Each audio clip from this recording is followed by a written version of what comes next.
Price the lord. ದೇವ್ರ ನಾಮಕ್ಕೆ ಸ್ತೋತ್ರವಾಗಲಿ. ನಾವು ಇವತ್ತು ಭಾನುವಾರ ಆರಾಧನೆಗೋಸ್ಕರ ನಾವು ಸೇರಿ ಬಂದಿದ್ದೇವೆ.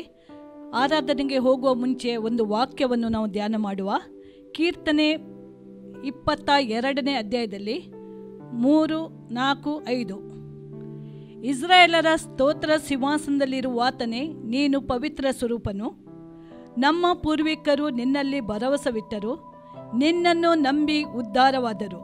ನಿನಗೆ ಮೊರೆಯಿಟ್ಟು ವಿಮುಕ್ತರಾದರು, ನಿನ್ನಲ್ಲಿ ವಿಶ್ವಾಸವಿಟ್ಟು ಆಶಾಭಂಗ ಪಡಲಿಲ್ಲ. ಇಲ್ಲಿ ದಾವಿದನು ತನ್ನ ಒಂದು ಇಕ್ಕಟ್ಟಿನ ಪರಿಸ್ಥಿತಿಯಲ್ಲಿ ಆತನು ಹೋಗುವಾಗ ಈ ಕೀರ್ತನೆಯನ್ನು ಆತನು ಹಾಡ್ತಾನೆ. ಇದರಲ್ಲಿ ನಾವು 2 ವಿಷಯಗಳನ್ನು ನೋಡ್ಬೋದು. ಮೊದಲು, ಇಸ್ರಾಯೇಲರ ಸ್ತೋತ್ರ ಸಿಂಹಾಸನದಲ್ಲಿರುವ ಆತನ ದೇವರು ಪವಿತ್ರ ಸ್ವರೂಪನು ಎಂಬುದಾಗಿ ಹೇಳ್ತಾರೆ. ಪ್ರಿಯರೇ, ನಮ್ಮ ಜೀವಿತದಲ್ಲಿ 6 ದಿನಗಳು ನಾವು ಇವತ್ತು ನಮ್ಮ ಜೀವಿತದಲ್ಲಿ ನಾವು ಕಳೆದು ಈ 7 ದಿನ ದೇವರ ಆರಾಧನೆಗೋಸ್ಕರ ನಾವು ಸೇರಿ ಬಂದಿರುವಾಗ 6 ದಿನಗಳು ನನ್ನ ಮತ್ತು ನನ್ನ ದೇವರೊಟ್ಟಿಗೆ ಸಂಬಂಧ ಹೇಗೆ ಇತ್ತು, ನಾನು ಹೇಗೆ ನಡೆದನು, ಆ ದೇವರ ವಾಕ್ಯದ ಪ್ರಕಾರವಾಗಿ ನನ್ನ ಜೀವಿತ ಇತ್ತ? ಒಂದು ಕ್ಷಣ ನಮ್ಮ ಜೀವಿತವನ್ನು ನಾವು ಪರೀಕ್ಷೆ ಮಾಡುವ. ಹೌದು, ಆತನು ಪವಿತ್ರ ಸ್ವರೂಪನಾಗಿದ್ದಾನೆ. ಆದ್ದರಿಂದ ಆತನನ್ನು ಆರಾಧನೆ ಮಾಡುವರು ಸಹ ಪರಿಶುದ್ಧತೆ ಎಂಬ ಭೂಷಣದೊಡನೆ ಆತನ ಸನ್ನಿಧಾನದಲ್ಲಿ ಅಡ್ಡ ಬಿದ್ದುಕೊಂಡು ಆತನನ್ನು ಆರಾಧಿಸಬೇಕೆಂಬುದಾಗಿ. 2ನೇ ಭಾಗದಲ್ಲಿ ನಾವು ಅಲ್ಲಿ ದಾವಿದನು ಹೇಳ್ತಾನೆ, ತನ್ನ ಇಕ್ಕಟ್ಟಿನ ಸ್ಥಿತಿಯಲ್ಲಿ ತನ್ನನ್ನೇ ಆತನು ಒಂದು ಉತ್ತೇಜಪಡಿಸ್ತಾನೆ. ಆತನು ಹೇಳ್ತಾನೆ, ಹೌದು, ನಿನ್ನಲ್ಲಿ ಭರವಸೆ ಬಿಟ್ಟರು ನಮ್ಮ ಪೂರ್ವಿಕರು, ನಿನ್ನನ್ನು ನಂಬಿ ಉದ್ಧಾರವಾದರು, ನಿನಗೆ ಮೊರೆಯಿಟ್ಟು ವಿಮುಕ್ತರಾದರು, ನಿನ್ನಲ್ಲಿ ವಿಶ್ವಾಸವಿಟ್ಟು ಆಶಾಭಂಗ ಪಡಲಿಲ್ಲ. ಹಾಲೆಲೂಯ. ಹಾಗಾದರೆ ಇವತ್ತು ಪ್ರಿಯರೇ, ನೀವು ಇಲ್ಲಿ ಆರಾಧನೆಗೆ ಸೇರಿ ಬಂದಿರುವಾಗ ನಮ್ಮ ಜೀವಿತದಲ್ಲಿ ಇವತ್ತು ಯಾವುದೇ ಪರಿಸ್ಥಿತಿ ಇರ್ಬೋದು, ನಮ್ಮ ಸ್ಥಿತಿಗತಿಗಳು ಅಥವಾ ಎಷ್ಟೋ ಇಕ್ಕಟ್ಟಿನ ಪರಿಸ್ಥಿತಿ ನಮ್ಮ ಜೀವಿತದಲ್ಲಿ ಇರ್ಬೋದು, ಅನಾರೋಗ್ಯ ನಮ್ಮ ಜೀವಿತದಲ್ಲಿ ಇರ್ಬೋದು, ಏನೇ ಇರ್ಬೋದು, ನಿಮ್ಮ ಪ್ರಾರ್ಥನೆಗೆ ಉತ್ತರ ಸಿಗದೆ ಅಂಥ ಸಂಗತಿಗಳು ಇರಬಹುದು, ಆ ನಿರಾಶೆ ಇರ್ಬೋದು. ಅಂಥ ಒಂದು ಸ್ಥಿತಿಯಲ್ಲಿ ನಿಮ್ಮನ್ನೇ ನೀವು ಬಲಪಡಿಸಿಕೊಳ್ಳಬೇಕು. ದೇವರ ಇಲ್ಲಿ ದಾವಿದನು ಕೀರ್ತನೆ ಹೇಳ್ತಾನೆ, ದೇವರನ್ನು ನಂಬಿದವರು ಅವರು ಎಂದಿಗೂ ಅವರು ಉದ್ಧಾರವಾದರು ಎಂಬುದಾಗಿ, ಮತ್ತು ಆತನನ್ನು ಮೊರೆಯಿಟ್ಟು ಅವರು ವಿಮುಕ್ತರಾದರು. ಅಷ್ಟೇ ಅಲ್ಲ, ಆತನಲ್ಲಿ ವಿಶ್ವಾಸವಿಟ್ಟು ಆಶಾಭಂಗ ಪಡಲಿಲ್ಲ. ಅದೇ ದೇವರು ಇವತ್ತು ನಮ್ಮ ದೇವರಾಗಿದ್ದಾನೆ. ಯೇಸು ಕ್ರಿಸ್ತನ ನಾಮದಲ್ಲಿ ನಾವು ಇವತ್ತು ಸೇರಿ ಬಂದಿರುವಾಗ ಆತನನ್ನು ನಂಬಿಕೆಯಿಂದ ಆತನನ್ನು ನಾವು ನಂಬುವ, ಆತನನ್ನೇ ನಿರೀಕ್ಷಿಸುವ, ಆತನಲ್ಲಿ ಭರವಸವಿಡುವ, ಆತನಲ್ಲಿ ವಿಶ್ವಾಸವಿಟ್ಟವರು ಇಷ್ಟರ ತನಕ ಯಾರೂ ಲಜ್ಜೆ ಪಡಲಿಲ್ಲ. ಪ್ರಿಯರೇ, ಇವತ್ತು ನಿಮ್ಮ ಜೀವಿತದಲ್ಲಿ ಯಾವುದೇ ಸಮಸ್ಯೆ ಇರುವುದಾದರೆ ಒಂದು ಕ್ಷಣ ನಿಮ್ಮ ಜೀವಿತವನ್ನು ದೇವರಿಗೆ ಒಪ್ಪಿಸಿಕೊಟ್ಟು ಆತನಲ್ಲಿ ಭರವಸವಿಡಿರಿ, ಆತನನ್ನು ನಿರೀಕ್ಷಿಸಿರಿ, ಆತನಲ್ಲಿ ವಿಶ್ವಾಸವಿಡಿರಿ. ನಿಮಗೆ ದೇವರು ಖಂಡಿತವಾಗಿ ಲಜ್ಜೆಗೆ ಒಳಪಡಿಸುವುದಿಲ್ಲ. ಪ್ರಾರ್ಥನೆ ಮಾಡುವ. ನಮ್ಮನ್ನು ಬಹಳವಾಗಿ ಪ್ರೀತಿ ಮಾಡಿದ ಪರಲೋಕದಲ್ಲಿರುವ ತಂದೆಯಾದ ದೇವರ ಈ ಸಮಯದಲ್ಲಿ ಸ್ವಾಮಿ, ನಾವು ನಿನ್ನ ಪಾದ ಸನ್ನಿಧಾನದಲ್ಲಿ ಸೇರಿ ಬಂದಿದ್ದೇವೆ. ದೇವ, 6 ದಿನಗಳು ನಮ್ಮ ಜೀವಿತದಲ್ಲಿ ನಮಗೆ ಕೊಟ್ಟಿದೆ. ನಮ್ಮನ್ನು ಕಾದು ಕಾಪಾಡಿದಿ, ನಮ್ಮ ಕೈ ಹಿಡಿದು ನಮ್ಮನ್ನು ನಡೆಸಿದೆ ಸ್ವಾಮಿ. ಆದರೆ ನಮ್ಮ ಜೀವಿತವನ್ನು ನಾವು ಈ ಸಮಯದಲ್ಲಿ ನಿನ್ನ ಸನ್ನಿಧಾನದಲ್ಲಿ ಹುಡುಕುತ್ತೇವೆ. ದೇವ, ನೀನು ಪರಿಶುದ್ಧನಾದ ದೇವರು, ನಿನ್ನನ್ನು ಆರಾಧಿಸುವವರು ಪರಿಶುದ್ಧತೆ ಎಂಬ ಭೂಷಣನೇ ನಿನ್ನ ಸನ್ನಿಧಾನದಲ್ಲಿ ಅಡ್ಡ ಬಿದ್ದುಕೊಂಡು ನಿನ್ನನ್ನು ಆರಾಧಿಸುತ್ತೇವೆ. ದೇವ, ನೀನೊಬ್ಬನೇ ಆರಾಧನೆಗೆ ಯೋಗ್ಯನಾಗಿದೆ ಸ್ವಾಮಿ. ಅಷ್ಟೇ ಅಲ್ಲ ದೇವ, ಹೌದು, ನಿನ್ನನ್ನು ನಂಬಿದವರು ಉದ್ಧಾರವಾಗಿದ್ದೇವೆ ಸ್ವಾಮಿ. ನಿನ್ನನ್ನು ನಾವು ನಿರೀಕ್ಷಿಸಿ ಇಟ್ಟವರು ನಾವು ಎಂದಿಗೂ ಲಜ್ಜೆಗೆ ಒಳಪಡಲಿಲ್ಲ. ಆದ್ದರಿಂದ ದೇವ, ನಾವು ನಿನ್ನಲ್ಲೇ ನಾವು ವಿಶ್ವಾಸವಿಡುತ್ತೇವೆ, ನಿನ್ನನ್ನೇ ನಾವು ನಂಬಿಕೆ ಇಟ್ಟಿದ್ದೇವೆ ಸ್ವಾಮಿ. ನೀನೇ ನಮ್ಮ ದೇವರು, ನಮ್ಮ ಒಡೆಯನು, ನಮ್ಮ ಕರ್ತನು ನೀನಾಗಿದೆ ಸ್ವಾಮಿ. ದೇವ, ಈ ಸಮಯದಲ್ಲಿ ನಿನ್ನ ಮಹಿಮೆಯಿಂದ ನಮ್ಮನ್ನು ತುಂಬಿಸು ದೇವ. ನಿನ್ನ ಪ್ರಸನ್ನತೆ ನಾವು ಅನುಭವಿಸುವಂತೆ, ನಿನ್ನ ಆರಾಧನೆಯ ಸಂತೋಷವನ್ನು ನಾವು ಪ್ರತಿಯೊಬ್ಬರು ಅನುಭವಿಸುವಂತೆ ದೇವ, ಪ್ರತಿಯೊಂದು ಮನಸ್ಸಿಗೆ ನೀನು ಬಿಡುಗಡೆ ಕೊಂಡು, ಪ್ರತಿಯೊಂದು ಹೃದಯಕ್ಕೆ ನೀನು ಬಿಡುಗಡೆ ಕೊಡು ಸ್ವಾಮಿ. ದೇವ, ನಿನ್ನನ್ನು ಆರಾಧಿಸುವವರು ಸತ್ಯದಿಂದಲೂ ಆತ್ಮದಲ್ಲೂ ನಿನ್ನನ್ನು ಆರಾಧಿಸುವಾಗ ನಿನ್ನ ಮಹಿಮೆಯಿಂದ ನಮ್ಮನ್ನು ತುಂಬಿಸಿದಕ್ಕಾಗಿ ನಿನ್ನ ಸ್ತೋತ್ರ. ಯೇಸು ಕ್ರಿಸ್ತನ ನಾಮದಲ್ಲಿ ಬಿಡುತ್ತೇವೆ. Amen. Worship you.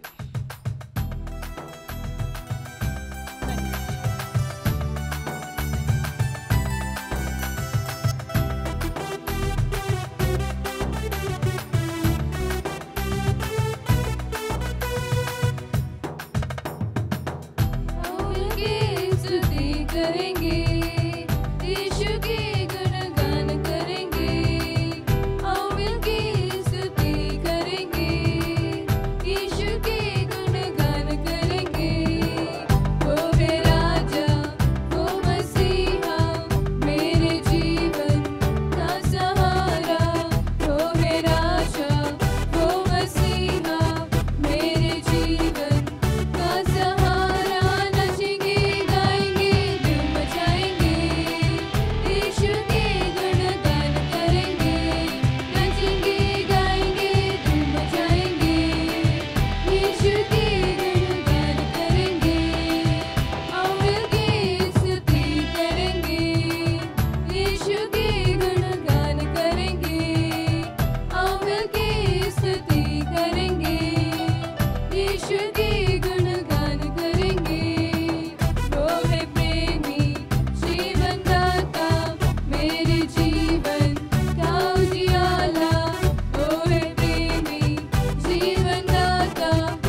Lord God, hallelujah lord.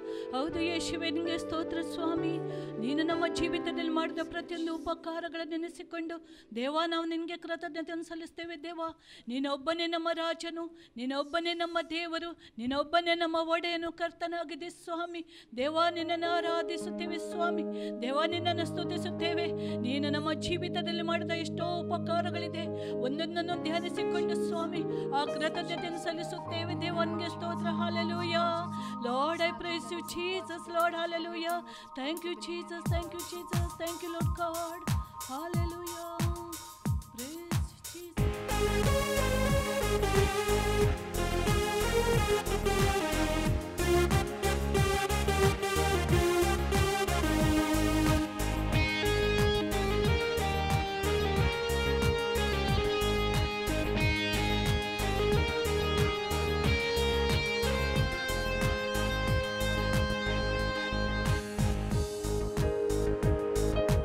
ನಂಬಿಕೆಯಿಂದಲೇ ಮುನ್ನುಗ್ಗುವೆ, ನಂಬಿಕೆಯಿಂದಲೇ ಎಲ್ಲ ಮಾಡುವೆ, ನಂಬಿಕೆಯಿಂದಲೇ ಮುನ್ನುಗ್ಗುವೆ, ನಂಬಿಕೆಯಿಂದಲೇ ಎಲ್ಲ ಮಾಡುವೆ. ಅಸಾಧ್ಯವಾಗಿ ಏನೂ ಇಲ್ಲ ನನ್ನ ಮುಂದೆ, ಇನ್ನೂ ಜಯ ನನಗೆ. ಅಸಾಧ್ಯವಾಗಿ ಏನೂ ಇಲ್ಲ ನನ್ನ ಮುಂದೆ, ಇನ್ನೂ ಜಯ ನನಗೆ. ನಾನು ಹಿಂಜಾರುವುದಿಲ್ಲ, ನಂಬಿಕೆ ಹೆಜ್ಜೆಗಳು ಮುಂದಕ್ಕೆ ಮುಂದಕ್ಕೆ.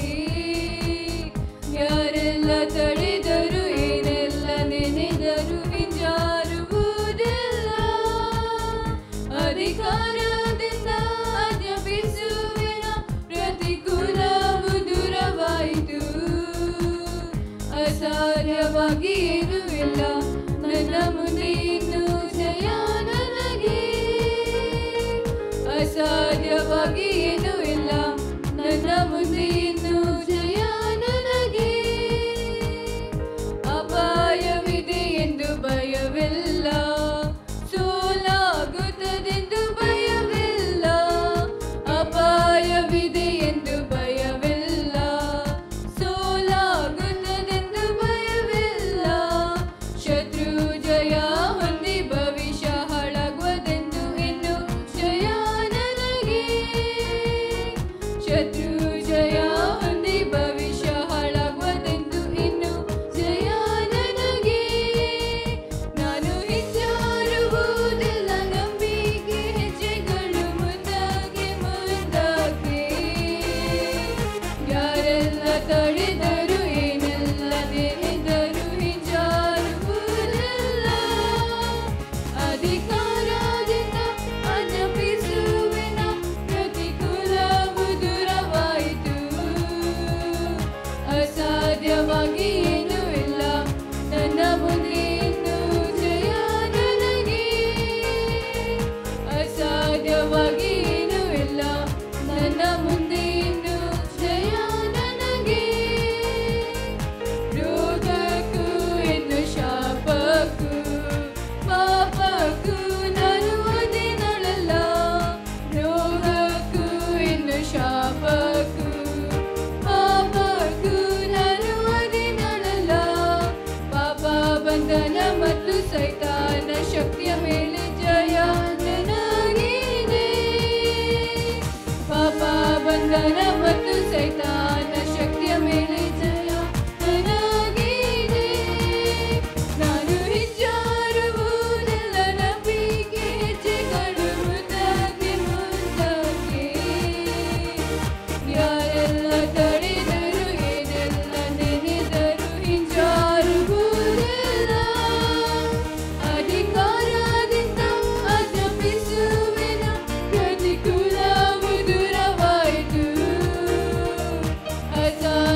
ಹೌದು ಸ್ವಾಮಿ, ಆ ನಂಬಿಕೆ ನಮ್ಮ ಜೀವಿತದಲ್ಲಿ ನೀನು ಕೊಟ್ಟಿದ್ದೀಯಪ್ಪ ದೇವಾ. 2000 ವರ್ಷಗಳ ಮುಂಚೆ ನಮ್ಮನ್ನು ಇಷ್ಟು ಪ್ರೀತಿ ಮಾಡಿ ಯೇಸು ಸ್ವಾಮಿಯ ನಮಗೋಸ್ಕರ ನೀನು ಒಪ್ಪಿಸಿಕೊಟ್ಟಿದ್ದೀಯಪ್ಪ ದೇವನಿಗೆ ಸ್ತೋತ್ರ. ಯೇಸುವೇ, ನಮ್ಮ ಎಲ್ಲ ಶಾಪವನ್ನು, ಎಲ್ಲ ಪಾಪವನ್ನು, ಆ ಸೈತಾನ್ನ ಪ್ರತಿಯೊಂದು ಬಂಧನಗಳನ್ನು ನಿನ್ನ ಮೇಲೆ ನೀನು ತೆಗೆದುಕೊಂಡು ನಮಗೆ ಇವತ್ತು ನೀನು ಬಿಡುಗಡೆ ಕೊಟ್ಟಿದ್ದೀಯ ಸ್ವಾಮಿ ದೇವ. ನವನಿಗೆ ಸ್ತೋತ್ರ ಸಲ್ಲಿಸ್ತೇವೆ. ಹೌದು, ಆ ಬಿಡುಗಡೆಯಿಂದ ದೇವ ನಾವು ಇವತ್ತು ನಿನ್ನನ್ನು ಆರಾಧಿಸುವರಾಗಿದ್ದೇವೆ, ನಿನ್ನನ್ನು ಸ್ತುತಿಸುವವರಾಗಿದ್ದೇವೆ. ನೀನು ಕೊಟ್ಟ ಸ್ವಸ್ಥತೆ, ನೀನು ಕೊಟ್ಟ ಬಿಡುಗಡೆ, ನೀನು ಕೊಟ್ಟ ಶಾಂತಿ, ನೀನು ಕೊಟ್ಟ ಸಮಾಧಾನ ನಮ್ಮ ಮನಸ್ಸುಗಳನ್ನು ಆಡುತ್ತಾ ಉಂಟು ಸ್ವಾಮಿ. ಯೇಸುವೇ, ನೀನು ಸಮಾಧಾನದ ಆರೋಗ್ಯದಾಯಕನು ನೀನಾಗಿದ್ದುಕೊಂಡು ದೇವಾನ ಆರೋಗ್ಯವನ್ನು ಮಾಡಿಕೊಂಡಿದ್ದೆ ಸ್ವಾಮಿ ದೇವ. ಅವನಿಗೆ ಸ್ತೋತ್ರ ಸಲ್ಲಿಸ್ತೇವೆ, ನಿನ್ನನ್ನು ಕೊಂಡಾಡುತ್ತೇವೆ, ನಿನಗೆ ಸ್ತೋತ್ರ ಎತ್ತುವುದನ್ನು ಅರ್ಪಿಸುತ್ತೇವೆ. Thank you Jesus, thank you Jesus, thank you Holy Spirit of God. Hallelujah. Lord Jesus, I love you Father. Lord, I love you, Jesus. Thank you, Holy Spirit. Hallelujah. Hallelujah. Hallelujah. Stotra Swami. Hallelujah. Thank you, Jesus. Thank you, Jesus, oh God. Hallelujah. Hallelujah. All heavens declare the glory of the risen Lord. Who can compare with the beauty of the Lord?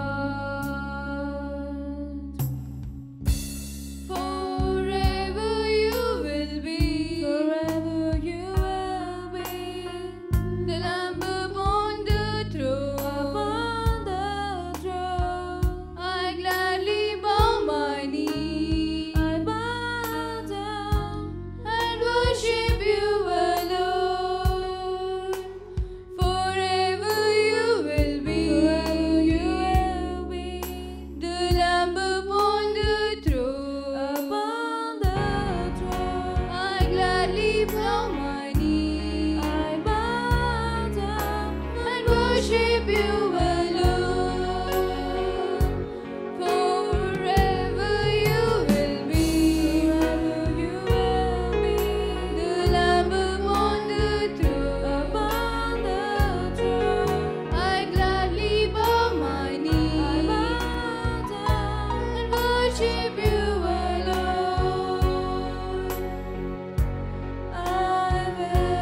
ಆರಾಧಿಸುತ್ತೇವೆ. ನಿನ್ನ ಮುಂದೆ ಅಡ್ಡ ಬಿದ್ದುಕೊಂಡು ಸ್ವಾಮಿ ಮೊಣಕಾಲೂರಿಕೊಂಡು ನಾವು ನಿನ್ನನ್ನು ಆರಾಧಿಸುತ್ತೇವೆ. ನೀನೊಬ್ಬನೇ ಆರಾಧನೆಗೆ ಯೋಗ್ಯನಪ್ಪ. ನೀನೊಬ್ಬನೇ ಯೋಗ್ಯನು ಯೋಗ್ಯನು ಯೋಗ್ಯನು. ನೀನೊಬ್ಬನೇ ಪವಿತ್ರನು ಪವಿತ್ರನು ಪವಿತ್ರನು ಸ್ವಾಮಿ. ದೇವ ನಿನಗೆ ಸಾಷ್ಟಾಂಗವೆರಗಿಕೊಂಡು ನಾವು ನಿನ್ನನ್ನು ಆರಾಧಿಸುತ್ತೇವೆ ಸ್ವಾಮಿ. ದೇವ ನಿನಗೆ ಸ್ತೋತ್ರ. Hallelujah hallelujah Lord. I thank you Jesus. Thank you, Father, oh God, hallelujah. I love you, Jesus, Lord, hallelujah. Worship you, Lord. I worship you, Jesus, oh Master, hallelujah. Thank you, Jesus. Thank you, Jesus. Thank you, Jesus. Thank you, Jesus. Hallelujah. Hallelujah. Praise you, Father. Hallelujah, Lord God, I thank you, Jesus.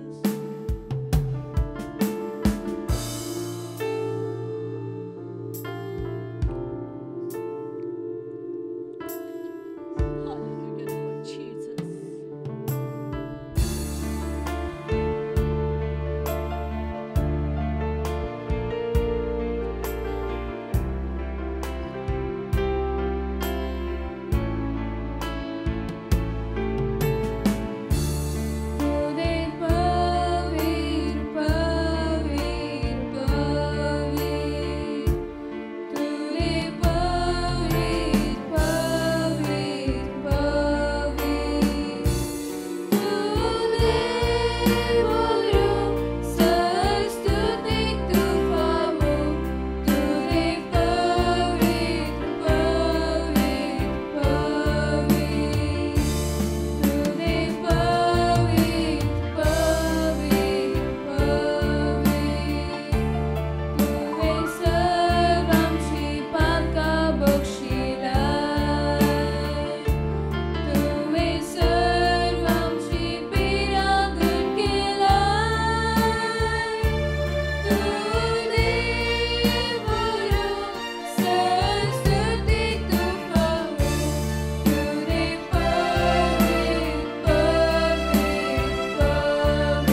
ಕೃತಜ್ಞತೆಯಿಂದ ದೇವ ನಾವು ನಿನ್ನನ್ನು ಆರಾಧಿಸುತ್ತೇವೆ. ನೀನು ನಮ್ಮ ಎಲ್ಲ ರೋಗಗಳಿಂದ ನಮಗೆ ಬಿಡುಗಡೆ ಕೊಟ್ಟಿದೆ, ಎಲ್ಲ ಪಾಪ ಶಾಪಗಳಿಂದ ನಮಗೆ ಬಿಡುಗಡೆ ಕೊಟ್ಟಿದೆ ಸ್ವಾಮಿ. ದೇವ ನಾವು ನಿನಗೆ ಸ್ತೋತ್ರ ಸಲ್ಲಿಸ್ತೇವೆ ರಾಜ. ನಿನ್ನನ್ನೊಬ್ಬನನ್ನೇ ನಾವು ಆರಾಧಿಸುತ್ತೇವೆ. ಆರಾಧನೆಗೆ ಯೋಗ್ಯನಾದ ದೇವರು, ಮಹಿಮಾ ಸ್ವರೂಪಿಯಾದ ನಮ್ಮ ದೇವರು, ಕರುಣಾಮಯಾದ ನಮ್ಮ ದೇವರ ಸ್ವಾಮಿ. ನಿನ್ನ ಅಪಾರವಾದ ಪ್ರೀತಿಗೋಸ್ಕರ ನಾವು ನಿನಗೆ ಸ್ತೋತ್ರ ಸಲ್ಲಿಸ್ತೇವೆ. ನಿನ್ನ ಕೃಪೆಗೋಸ್ಕರ ದೇವ, ಆ ನಿನ್ನ ಕರುಣೆ ನಮ್ಮ ಜೀವಿತದಲ್ಲಿ ಇಟ್ಟಿದೆ ಸ್ವಾಮಿ ದೇವ. ಅದು ಈ ದಿನದ ತನಕ ದೇವ ನಮ್ಮನ್ನು ಕಾದು ಕಾಪಾಡಿದೆ. ನಮಗೆ ಸ್ತೋತ್ರ ಸಲ್ಲಿಸ್ತೇವೆ ರಾಜ. ಸ್ತೋತ್ರಕ್ಕೆ ಹರನು ನಿನ್ನೊಬ್ಬನೇ ಆಗಿದೆ ಸ್ವಾಮಿ. ಸಾಷ್ಟಾಂಗ ಬೆರಗಿಕೊಂಡು ಅಡ್ಡ ಬಿದ್ದುಕೊಂಡು ದೇವ ನಾವು ನಿನ್ನನ್ನು ಆರಾಧಿಸುತ್ತೇವೆ. ಎಲ್ಲ ಆರಾಧನೆಗೆ ಯೋಗ್ಯನಾದ ದೇವರು ನೀನಾಗಿದೆ. ಎಲ್ಲ ಘನ ಮಹಿಮೆಗೆ ಪಾತ್ರನು ನಿನ್ನೊಬ್ಬನೇ ಆಗಿದೆ ಸ್ವಾಮಿ. ದೇವ ನಮ್ಮ ಹೃದಯದ ಅಂತರಾಳದಿಂದ ದೇವ ನಾವು ನಿಮಗೆ ಸ್ತುತಿಸುತ್ತೇವೆ ರಾಜ. ನಿನ್ನನ್ನೊಬ್ಬನನ್ನೇ ಕೊಂಡಾಡುತ್ತೇವೆ ಸ್ವಾಮಿ. Hallelujah. Thank you Jesus Lord God. Hallelujah. Lord, we worship you, Lord God. Yes, Father, you alone are worthy, O Master. Lord, oh Jesus, in your presence, O God, we surrender our lives to you, O Master. Hallelujah. Lord, we give you glory, honor and praise to you alone, O Master. Hallelujah. Thank you, Jesus. ಕರ್ತಾ ಸ್ತೋತ್ರವಾಗಲಿ ಸ್ವಾಮಿ. ಸ್ವಾಮಿ ನಿಮಗೆ ಸ್ತೋತ್ರ. Hallelujah. ಅಪ್ಪ ತಂದೆ ನಿಮಗೆ ಸ್ತೋತ್ರ. Hallelujah. ಪರಿಶುದ್ಧಾತ್ಮನೇ ನಿಮಗೆ ಸ್ತೋತ್ರ. Hallelujah. Thank you Jesus. Thank you Jesus. Thank you Lord God. Hallelujah. Praise you Jesus. Praise the Lord. ದೇವರು ನಮಗೆ ಸ್ತೋತ್ರವಾಗಲಿ. ಇವತ್ತಿನ ಸಂದೇಶಕ್ಕೋಸ್ಕರವಾಗಿ ಕಣ್ಣು ಮುಚ್ಚಿಕೊಂಡು ನಾವು ಪ್ರಾರ್ಥನೆ ಮಾಡೋಣ. ಪರಲೋಕದ ತಂದೆಯ ದೇವರೇ, ಯೇಸು ಕ್ರಿಸ್ತನ ನಾಮದಲ್ಲಿ ನನ್ನ ಪಾದ ಸನ್ನಿಧಾನಕ್ಕೆ ನಾವು ಬಂದಿದ್ದೇವೆ. ನಾವು ಧ್ಯಾನ ಮಾಡುತ್ತ ಸಂದೇಶವನ್ನು ನಾವು ಪವಿತ್ರಾತ್ಮನಲ್ಲಿ ಅಭಿಷೇಕಿಸು. ಪವಿತ್ರಾತ್ಮನ ಸ್ವಾಗತಿಸ್ತೇನೆ. ನಮ್ಮ ಒಳ್ಳೆಯ ಬೋಧಕನಾದ್ಕೊಂಡು ಇವತ್ತಿನ ಸಂದೇಶ ಮುಖಾಂತರವಾಗಿ ನಮ್ಮ ಮಕ್ಕಳ ಸಂಗಡ ಮಾತನಾಡೋ ಪವಿತ್ರಾತ್ಮನೆ ಈ ವಾಕ್ಯನ ಕೇಳೋ ಪ್ರತಿಯೊಂದು ಆತ್ಮಗಳಿಗೆ ಜೀವವನ್ನು, ಪ್ರೋತ್ಸಾಹವನ್ನು, ಭಕ್ತಿ ಅಭಿವೃದ್ಧಿಯನ್ನು ಉಂಟು ಮಾಡಿ ನಾನು ಬೇಡಿಕೊಳ್ತೇನೆ ಯೇಸು ಕ್ರಿಸ್ತ ನಾಮದಲ್ಲಿ. ಆಮೇನ್. ಇವತ್ತು ಧ್ಯಾನ ಮಾಡ್ತೇವೆ ಕೊಲೊಸ್ಸೆಯವರಿಗೆ ಬರೆದ ಪತ್ರಿಕೆ 2ನೇ ಅಧ್ಯಾಯದಲ್ಲಿ 6 ಮತ್ತು 7ನೇ ವಾಕ್ಯ. ಕೊಲೊಸ್ಸೆನ್ ಚಾಪ್ಟರ್ 2 ವರ್ಸ್ 6 and 7 ವರ್ಸ್. ಆದುದರಿಂದ ನೀವು ಕರ್ತನಾದ ಯೇಸು ಎಂಬ ಕ್ರಿಸ್ತನನ್ನು ಅಂಗೀಕರಿಸಿದಂತೆ ಆತನಲ್ಲಿದ್ದವರಾಗಿ ನಡೆದುಕೊಳ್ಳಿರಿ. ಆತನಲ್ಲಿ ಬೇರೂರಿಕೊಂಡು ಭಕ್ತಿಯ ವೃದ್ಧಿಯನ್ನು ಹೊಂದಿ ನಿಮಗೆ ಬೋಧಿಸಲ್ಪಟ್ಟ ಉಪದೇಶದ ಪ್ರಕಾರವೇ ಕ್ರಿಸ್ತನ ನಂಬಿಕೆಯಲ್ಲಿ ನೆಲೆಗೊಂಡು ದೇವರಿಗೆ ಹೆಚ್ಚೆಚ್ಚಾಗಿ ಸ್ತೋತ್ರ ಮಾಡುವರಾಗಿರಿ. ಅತಿ ಸ್ಪಷ್ಟ ಹೇಳ್ತಾರೆ, ನೀವು ಬರೀ ಯೇಸು ಅಂಗೀಕಾರ ಮಾಡಿದ್ದರೆ ಮಾತ್ರ ಸಾಕಾಗುವುದಿಲ್ಲ. ಯೇಸು ಅಂಗೀಕಾರ ಮಾಡಿದ್ದವರು ಯೇಸು ಕ್ರಿಸ್ತನಲ್ಲಿದ್ದುಕೊಂಡು ನಡೆದುಕೊಳ್ಳಬೇಕು, ಭಕ್ತಿಯಲ್ಲಿ ಅಭಿವೃದ್ಧಿಬೇಕು, ನಂಬಿಕೆಯಲ್ಲಿ ನಡೆಯಬೇಕು. ಅದು ಯಾವ ರೀತಿಯಲ್ಲಿ ನೀವು ಯೇಸು ಕ್ರಿಸ್ತ ನಂಬಿದ ನಂತರ ಆತನಲ್ಲಿ ಭಕ್ತಿ ಅಭಿವೃದ್ಧಿಯನ್ನು ಹೊಂದಬೇಕಾದ್ರೆ ಏನು ಮಾಡಬೇಕು, ಯಾವ ನಮ್ಮನ್ನು ಕಾಪಾಡಬೇಕು ಮತ್ತು ಕೆಲವೊಂದು ಸಂಗತಿಗಳನ್ನು ವಿವರ ನೋಡಬೇಕು. ಮೊದಲನೇ ಸಂಗತಿಯಾಗಿದೆ, ಯೇಸು ಕ್ರಿಸ್ತನ ನಂಬಿಕೆಟ್ಟವರು ತಮ್ಮ ನಂಬಿಕೆಯನ್ನು ಕಡೇ ತನಕ ತಮಗೆ ಕೊಟ್ಟ ಆ ಕ್ರಿಸ್ತನ ನಂಬಿಕೆಯನ್ನು ಕಾಪಾಡಿಕೊಳ್ಳುವವರು ಆಗಬೇಕು. ನಾವು ನೋಡ್ತೇವೆ ಇಬ್ರಿಯವರಿಗೆ ಪತ್ರಿಕೆ 3ನೇ ಅಧ್ಯಾಯದಲ್ಲಿ 12ರಿಂದ 14ನೇ ವಾಕ್ಯ ತನಕ. ಸಹೋದರರೇ, ನೋಡಿಕೊಳ್ಳಿರಿ, ಜೀವ ಸ್ವರೂಪನಾದ ದೇವರನ್ನು ಬಿಟ್ಟು ಹೋಗುವ ಅಪನಂಬಿಕೆಯುಳ್ಳ ಕೆಟ್ಟ ಹೃದಯವು ನಿಮ್ಮಲ್ಲಿ ಯಾವನಲ್ಲಿಯೂ ಇರಬಾರ್ದು. ಅಪ್ಪನೇ ಯೇಸು ನಂಬಿಕೆ ಇಟ್ಟಿದ್ದೀರಿ, ನೀಲಿ ಮುಳುಗಿಸಿಕೊಂಡ ನಂತರ ನಿಮ್ಮಲ್ಲಿ ಕಡೆ ತನಕ ನಿಮ್ಮ ನಂಬಿಕೆ ಕಾಪಾಡಿಕೊಳ್ಳಬೇಕು. ಅಪನಂಬಿಕೆ ಬರಬಾರದು. ಅಪನಂಬಿಕೆ ಬಂದರೆ ಏನಾಗ್ತದೆ, ನೀವು ದೇವರನ್ನು ಬಿಟ್ಟು ಹೋಗ್ತದೆ. ಹೇಳ್ತಾನೆ, ಸಹೋದರ ನೋಡಿಕೊಳ್ಳಿರಿ, ಜೀವ ಸಂದೇವರನ್ನು ಬಿಟ್ಟು ಹೋಗ ಅಪನಂಬಿಕೆಯ ಹೃದಯವು ನಿಮ್ಮಲ್ಲಿ ಯಾವನಲ್ಲಿ ಇರಬಾರದು. ನಿಮ್ಮಲ್ಲಿ ಒಬ್ಬರಾದರೂ ಪಾಪದಿಂದ ಮೋಸ ಹೋಗಿ ಕಠಿಣರಾಗದಂತೆ ಈ ಹೊತ್ತು ಎಂಬ ಕಾಲವು ಇರುವ ತನಕ ಪ್ರತಿನಿತ್ಯ ಒಬ್ಬರನ್ನು ಎಚ್ಚರಿಸಿರಿ. ಹೇಳ್ತಾನೆ, ಹೌದು, ಎಷ್ಟು ನಂಬಿಕೆ ಇಟ್ಟಿದ್ದೀರಿ, ನೀವು ನೀಲಿ ಮುಳಿದಿಸಿ ಅಂತಕೊಂಡಿದ್ದೀರಿ, ಅಷ್ಟೇ ಸಾಕಾಗುವುದಿಲ್ಲ. ನಿಮ್ಮ ನಂಬಿಕೆ ಕಡೆನೇ ಕಾಪಾಡಿಕೊಳ್ಳಬೇಕು. ಒಂದು ವೇಳೆ ನೀವು ನಂಬಿಕೆ ಕಾಪಾಡಿಕೊಳ್ಳದಿದ್ದರೆ ಅದಕ್ಕೆ ಆದಿತ್ಯವಾರ ನಾವು ಸಭೆಯಾಗಿ ಸೇರಿ ಬರುವುದು ಅತಿ ಪ್ರಾಮುಖ್ಯವಾಗಿದೆ.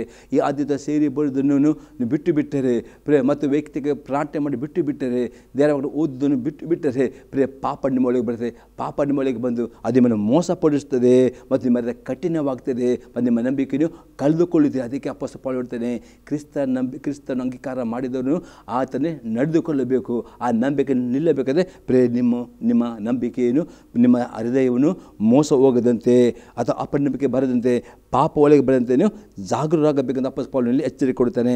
14ನೇ ವಾಕ್ಯ ಹೇಳ್ತದೆ, ಮೊದಲಿನಿಂದಿರುವ ಭರವಸೆಯನ್ನು ಅಂತ್ಯದವರೆಗೂ ದೃಢವಾಗಿ ಹಿಡಿದುಕೊಳ್ಳುವ ಪಕ್ಷಕ್ಕೆ ಕ್ರಿಸ್ತನಲ್ಲಿ ಪಾಲುಗಾರಾಗಿದ್ದೀವಲ್ಲ ಎಂದರ್ಥ. ನೀವು ಯೇಸು ಕ್ರಿಸ್ತನ ನಂಬಿಕೆ ಇಟ್ಟಿದ್ದೀರಿ, ನೀನು ಮುಳಿದ ಆ ನಂಬಿಕೆ ಕಡೇ ತನಕ ನಿಮ್ಮ ಮೂಗಿನಲ್ಲಿರುವ ಶ್ವಾಸವು ಈ ಲೋಕವು ಬಿಟ್ಟು ಹೋಗುತ್ತದೆ.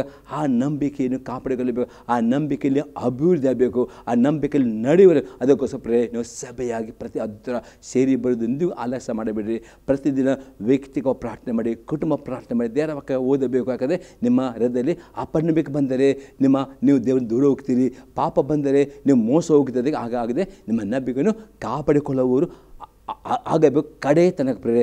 ಇನ್ನೊಂದು ದೃಷ್ಟವನ್ನು ನೋಡ್ತೇವೆ, ಯೂದನ ಬರೆದ ಪತ್ರಿಕೆ 1ನೇ ಆದಿಯಲ್ಲಿ 3ನೇ ವಾಕ್ಯ.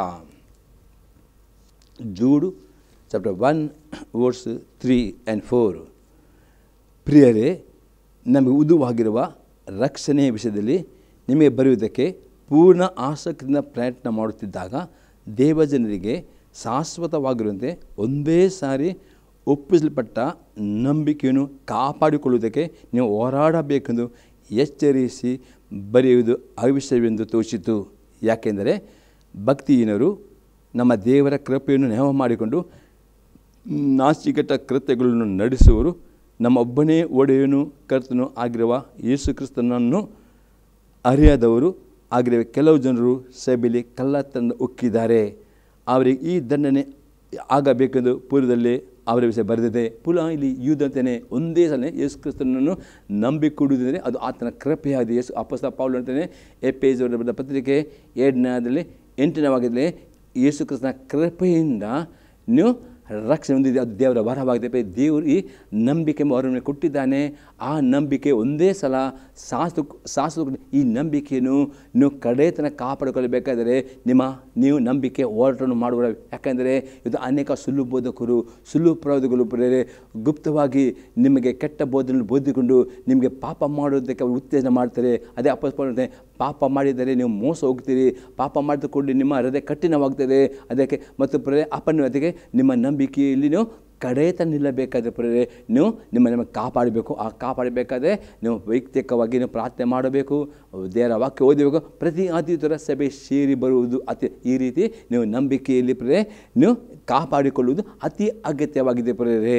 2ನೇ ಸಂಘ ನೋಡ್ತೇವೆ, ದಿನಾಲು ಪವಿತ್ರಾತ್ಮನನ್ನು ಅನುಸರಿಸಿ ನಡೆಯುವವರು ಆಗಬೇಕು. ಗಲಾತ್ಯ ದೇವರಿಗೆ ಬರೆದ ಪತ್ರಿಕೆ 5ನೇ ಅಧ್ಯಾಯದಲ್ಲಿ 16ರಿಂದ 25ನೇ ವಾಕ್ಯ ತನಕ ನಾನು ಹೇಳುವುದೆಂದರೆ ಪವಿತ್ರಾತ್ಮನನ್ನು ಅನುಸರಿಸಿ ನಡೆದುಕೊಳ್ಳಿರಿ. ಆಗ ನೀವು ಶರೀರಭಾವದ ಅಭಿಲಾಷೆಗಳನ್ನು ಎಷ್ಟು ಮಾತ್ರಕ್ಕೂ ನೆರವೇರಿಸುವುದಿಲ್ಲ. ಯಾಕೆಂದರೆ ಶರೀರಭಾವವು ಅಭಿಲಾಷಿಸುವುದು ಆತ್ಮನಿಗೆ ವಿರುದ್ಧವಾಗಿದೆ, ಆತ್ಮನ ಅಭಿಲಾಷಿಸುವುದು ಶರೀರಭಾವಕ್ಕೆ ವಿರುದ್ಧವಾಗಿದೆ. ನೀವು ಮಾಡಲಿಚ್ಛಿಸುವುದನ್ನು ಮಾಡದಂತೆ ಈ ಒಂದಕ್ಕೊಂದು ಹೋರಾಡುತ್ತವೆ. ಆದರೆ ನೀವು ಆತ್ಮನ ನಡೆಸಿಕೊಳ್ಳುವುದಾದರೆ ನೇಮನಿಷ್ಠೆಗೆ ಅಧೀನರಲ್ಲ. ಅತಿ ಸ್ಪಷ್ಟವಾಗ್ತಾನೆ. ಯೇಸು ಕ್ರಿಸ್ತನ ನಂಬಿಕೆ ಇಟ್ಟುಕೊಂಡು ನೀಡಲಿ ಮುಳಿದಿಷ್ಟ ಅಂದ್ಕೊಂಡವರು ನೀವು ಪ್ರೇರೆ ನಿಮಗೆ ಒಂದು ಹೋರಾಟದಲ್ಲಿ ಭರ್ತಿಯಾಗ್ತೀರಿ. ಆ ಹೋರಾಟ ದೊಡ್ಡ ಹೋರಾಟ ಆಗಿದೆ ಪ್ರೇರೆ. ನಿಮ್ಮ ಹೋಲಿಕೆ ಸರಿಯಾದ ಸ್ವಭಾವವು ನಿಮ್ಮ ಆತ್ಮದೊಟ್ಟಿಗೆ ಹೋರಾಟ ಮಾಡ್ತದೆ. ಆ ಹೋರಾಟ ಮಾಡಿ ಜೀವನ ಬೇಕಾದರೆ ಪ್ರೇರೆ ಯೇಸು ಕ್ರಿಸ್ತನ ಅಂಗೀಕಾರ ಮಾಡುವಾಗ ಪವಿತ್ರಾತ್ಮ ನಿಮ್ಮ ಆತ್ಮದಲ್ಲಿ ಬಂದು ಬಿಡಾರ ಮಾಡ್ತಾನೆ. ಆ ಪವಿತ್ರಾತ್ಮನ ಸ್ವರಕ್ಕೇನು ವಿಧೇಯರಾಗಬೇಕು. ಈ ಪವಿತ್ರಾತ್ಮ ಸ್ವರಕ್ಕೆ ವಿಧೇಯರಾದರೆ ಎಂದಿಗೂ ಶರೀರ ಭಾವಕ್ಕೇನು ಅಧೀನರಾಗುವುದಿಲ್ಲ. ಈ ಪವಿತ್ರ ಸ್ವರಕ್ಕೆ ವಿಧೇಯರಾಗಬೇಕಾದರೆ ದಿನಲ್ಲೂ ಪ್ರಾರ್ಥನೆ ಮಾಡುವುದು ಅತಿ ಅಗತ್ಯವಾಗಿದೆ. ಅದೇ ದಿನ ದೇವರ ವಾಕ್ಯ ಓದುವುದು ಅಗತ್ಯವಾಗಿದೆ. ಅತಿ ದೇವರ ವಾಕ್ಯಕ್ಕೆ ವಿಧೇಯರಾಗಬೇಕು. ಪವಿತ್ರಾತ್ಮನಿಗೆ ಅವನ ಪವಿತ್ರಾತ್ಮನ ಪರೇ ವಾಕ್ಯದ ಮಾತನಾಡ್ತಾನೆ. ಪವಿತ್ರಾತ್ಮ ಸತ್ಯದಾತ್ಮನಾದರೆ ಅದರ ಸತ್ಯಕ್ಕೆ ನಡೆಸಿದಾಗದೆ ನೀವು ಪವಿತ್ರಾತ್ಮ ನಡೆದಂತೇನು ದೇವರ ವಾಕ್ಯ ಓದಬೇಕು. ಓದಿದ ಹಾಗೆ ಆ ವಾಕ್ಯದಲ್ಲಿರುವ ಪ್ರತಿಯೊಂದು ಆಜ್ಞೆಗಳನ್ನು ಕೈಕೊಂಡು ನಡೆಯುತ್ತಾರೆ ಪವಿತ್ರ ಅನುಸರಿಸಿ ನಡೆಯುತ್ತೆ. ಒಂದು ವೇಳೆ ನೀವು ಎಷ್ಟು ನಂಬಿಕೊಂಡು ನೀಲಿ ಮುಳುಗಿ ನಡೆದುಕೊಂಡು ದೇವರ ಓದುವುದಿಲ್ಲ, ಪ್ರಾರ್ಥನೆ ಮಾಡೋದಿಲ್ಲ, ಆಗ ನಿಮ್ಮ ಶರೀರಾದ ಸ್ವಭಾವ ನಡೆಯುತ್ತಾರೆ. ಇಲ್ಲಿ 19 ಭಾಗ ನೋಡ್ತೇವೆ. ಶರೀರಭಾವದ ಕರ್ಮಗಳು ಪ್ರಸಿದ್ಧವಾಗಿವೆ. ಯಾವುದೆಂದರೆ ಜಾರತ್ವ, ಬಂಡುತನ, ನಾಚಿಕೆಗೆಟ್ಟತನ, ವಿಗ್ರಹಾರಾಧನೆ, ಮಾಟ, ಹಗೆತನ, ಜಗಳ, ಹೊಟ್ಟೆಕಿಚ್ಚು, ಸಿಟ್ಟು, ಕಕ್ಷಭೇದ, ಭಿನ್ನಮತ, ಮತ್ಸರ, ಕುಡುಕಿತನ, ದುಂದುತನ ಇಂಥವುಗಳೇ. ಇವುಗಳ ವಿಷಯದಲ್ಲಿ ಇಂಥ ಕಾರ್ಯ ನಡೆಸುವವರು ದೇವರಾಜ್ಯಕ್ಕೆ ಬಾಧ್ಯರಾಗುವುದಿಲ್ಲವೆಂದು ನಾನು ಹಿಂದೆ ಹೇಳಿದಂತೆ ಈಗಲೂ ನಿಮ್ಮನ್ನು ಎಚ್ಚರಿಸ್ತೇನೆ. ಅಪ್ಪನೇ ಯೇಸು ನಂಬಿಕೆ ಇಟ್ಟುಕೊಂಡು ನೀಲಿ ಮುಳಿದ ಪುನಃ ಈ ಸರಿಯಾದ ಸ್ವಭಾವಕ್ಕೆ ಪ್ರಕಾರ ನಡೆಯುವುದಾದರೆ ಪೌಲ ಹೇಳ್ತಾನೆ, ನೀವು ಪರಲೋಕಕ್ಕೆ ಹೋಗುವುದಿಲ್ಲ ಎಂಬುದೇ ಕಡಖಂಡಿತವನ್ನು ಎಚ್ಚರಿಸ್ತಾನೆ. ಆಗದೆ ಪರಲೋಕಕ್ಕೆ ಹೋಗಬೇಕಾದರೆ ಪರೇ ನಿಮ್ಮ ನಂಬಿಕೆಯನ್ನು ಕಾಪಾಡಿಕೊಳ್ಳುವುದು ಅಷ್ಟೇ ಅಲ್ಲದೆ ದಿನಾಲು ಪವಿತ್ರಾತ್ಮನಿಗೇನು ಅನುಸರಣೆ ನಡೀಬೇಕು. ಅದು ಪವಿತ್ರಾತ್ಮನ ನೋಡಿದರೆ ದಿನಾಲು ಆತನ ವಾಕ್ಯ ವಿಧಿ ಆಗಬೇಕು. ಹಾಗೆ ಶರೀರ ಭಾವದ ಕರ್ಮಗಳು ನಿಮಗೆ ತೋರಿ ಬರುವುದಿಲ್ಲ. ಒಂದು ವೇಳೆ ನೀವು ಪ್ರಾರ್ಥನೆ ಮಾಡೋದಿಲ್ಲೋ, ದೇವರ ವಾಕ್ಯ ಓದಿಲ್ಲೋ, ಸಭೆಗೆ ಬರೋದಿಲ್ಲೋ ಮತ್ತು ಸಭೆಯಲ್ಲಿ ಕಟ್ಟ ವಾಕ್ಯ ವಿಧಿ ಆಗ ನೀವು ಸರಿಯಾದ ಸಭೆ ಈ ಸರಿಯಾದ ಸಭೆ ನಡೆಯೋರು ಅಪೋಸ್ತಲರು ಹೇಳ್ತೇನೆ ಅವ್ರ ಪರಲೋಕ ಹೋಗುವುದಿಲ್ಲ ಎಂಬುದೇ ಕಡಖಂಡಿದ್ದಾರೆ. ಹಾಗಾದರೆ ಪ್ರೆ 22 ವಾಕ್ಯ ನೋಡೋ ಪ್ರೆ, ಆದರೆ ದೇವರ ಆತ್ಮ ಉಂಟು ಫಲವೆಂದರೆ ಪ್ರೀತಿ, ಸಂತೋಷ, ಸಮಾಧಾನ, ದೀರ್ಘಶಾಂತಿ, ದಯೆ, ಉಪಕಾರ, ನಂಬಿಕೆ, ಸಾಧು ಸಮೇಧಗಳೇ ಇಂಥವುಗಳು ಯಾವ ಧರ್ಮಶಾಸ್ತ್ರವು ಆಕ್ಷೇಪಿಸುವುದಿಲ್ಲ. ಪ್ರೇ ನೀವು ಎಷ್ಟು ನಂಬಿಕೆ ಇಟ್ಟಿದ್ದೀರಿ, ನೀರು ಅಂದ್ಕೊಂಡಿದ್ದೀರಿ, ಕರ್ತನ ಸಭೆಗೆ ಬರ್ತೀರಿ. ಕರ್ತನ ಸಭೆಯಲ್ಲಿ ಬರುವಾಗ ದೇವರ ಸೇವಕರು ನಿಮಗೆ ದೇವರ ವಾಕ್ಯದ ಗೂಢಾರ್ಥಗಳನ್ನು ಅವರು ನಿಮಗೆ ವಿವರಿಸ್ತಾರೆ.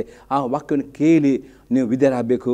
ನಮ್ಮ ಸತ್ಯವೇದವನ್ನು ಓದಿ ವಿಧೇಯರಾಗುವಾಗ ಪ್ರೇ ನಿಮ್ಮಲ್ಲಿ ಆ ಶರೀರವಾದ ಕರ್ಮಗಳು ಪ್ರೇ ಅದು ತೋರಿಬರದೆ ಅದೇ ಬದಲಾಗಿ ನಿಮ್ಮಲ್ಲಿ ಪವಿತ್ರಾತ್ಮ 9 ಫಲಗಳು ತೋರಿಬರದೆ. ಅದು ಅಂದರೆ ಪ್ರೀತಿ, ಸಂತೋಷ, ಸಮಾಧಾನ, ದೀರ್ಘಶಾಂತಿ, ದಯೆ, ಉಪಕಾರ, ನಂಬಿಕೆ, ಸಾಧುತ್ವ, ಸಮಯದ 9 ಫಲಗಳು ನಿಮಗೆ ತೋರಿ ಬರುವಾಗ ಯಾವ ಧರ್ಮಶಾಸ್ತ್ರವು ನಿಮಗೆ ಅಪರಾಧಿ ಅಂತ ತೀರ್ಪು ಕೊಡೋದಿಲ್ಲ. ಪ್ರೇ ಪಾಪ ಇದ್ದರೆ ಮಾತ್ರವೇ ಧರ್ಮಶಾಸ್ತ್ರ ಅಪರಾಧಿ ತೀರ್ಪು ಕೊಡೋದು. ನೀವು ಪವಿತ್ರ ಪ್ರಕಾರ ನಡೆಯುವುದಾದರೆ ಪ್ರೇ ನೀವು ಆಜ್ಞೆ ಕೈಕೊಂಡು ನಡೆಯುತ್ತೀರಿ. ಆಗ ಯಾವ ಧರ್ಮಶಾಸ್ತ್ರ ನಿಮಗೆ ಅಪರಾಧಿ ತೀರ್ಪು ಕೊಡುವುದಿಲ್ಲ ಎಂಬುದು ಅತಿ ಸ್ಪಷ್ಟ ಹೇಳ್ತಾನೆ. ಪ್ರೇ ಮತ್ತು 24 ವಾಕ್ಯ ಹೇಳ್ತದೆ, ಕ್ರಿಸ್ತ ಯೇಸುವಿನವರು ತಮ್ಮ ಶರೀರ ಭಾವವನ್ನು ಅದರ ವಿಷಯಾಭಿಲಾಷೆ ಸ್ವೇಚ್ಛಾಭಿಲಾಷದ ಸಹಿತ ಶಿಲುಬೆ ಹಾಕಿದವರು.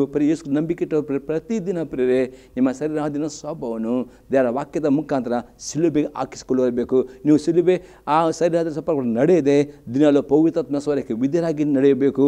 ಆವಾಗ ಪ್ರೇರೆ 20ನೇ ವಾಕ್ಯದಲ್ಲಿ ನಾವು ಆತ್ಮದಿಂದ ಜೀವ ಪ್ರೇರೆ ಆವಾಗ ನಿಮ್ಮ ಆತ್ಮದಲ್ಲಿ ಜೀವ ಯಾವಾಗಲೂ ಇರ್ತದೆ. ಯೇಸು ಕ್ರಿಸ್ತನನ್ನು ನಂಬಿಕೆ ಇಡುವ ಮುಖಾಂತರ ನಿಮ್ಮ ಸತ್ತ ಹೋದ ಆತ್ಮಕ್ಕೆ ಪುನರ್ಜನ್ಮ ಸಿಕ್ಕಿದೆ. ನಿಮ್ಮ ಆತ್ಮಕ್ಕೆ ಹೊಸ ಜನ್ಮ ಅಂದರೆ ನೀವು ಹೊಸದಾಗಿ ಹುಟ್ಟಿದ್ದೀರಿ.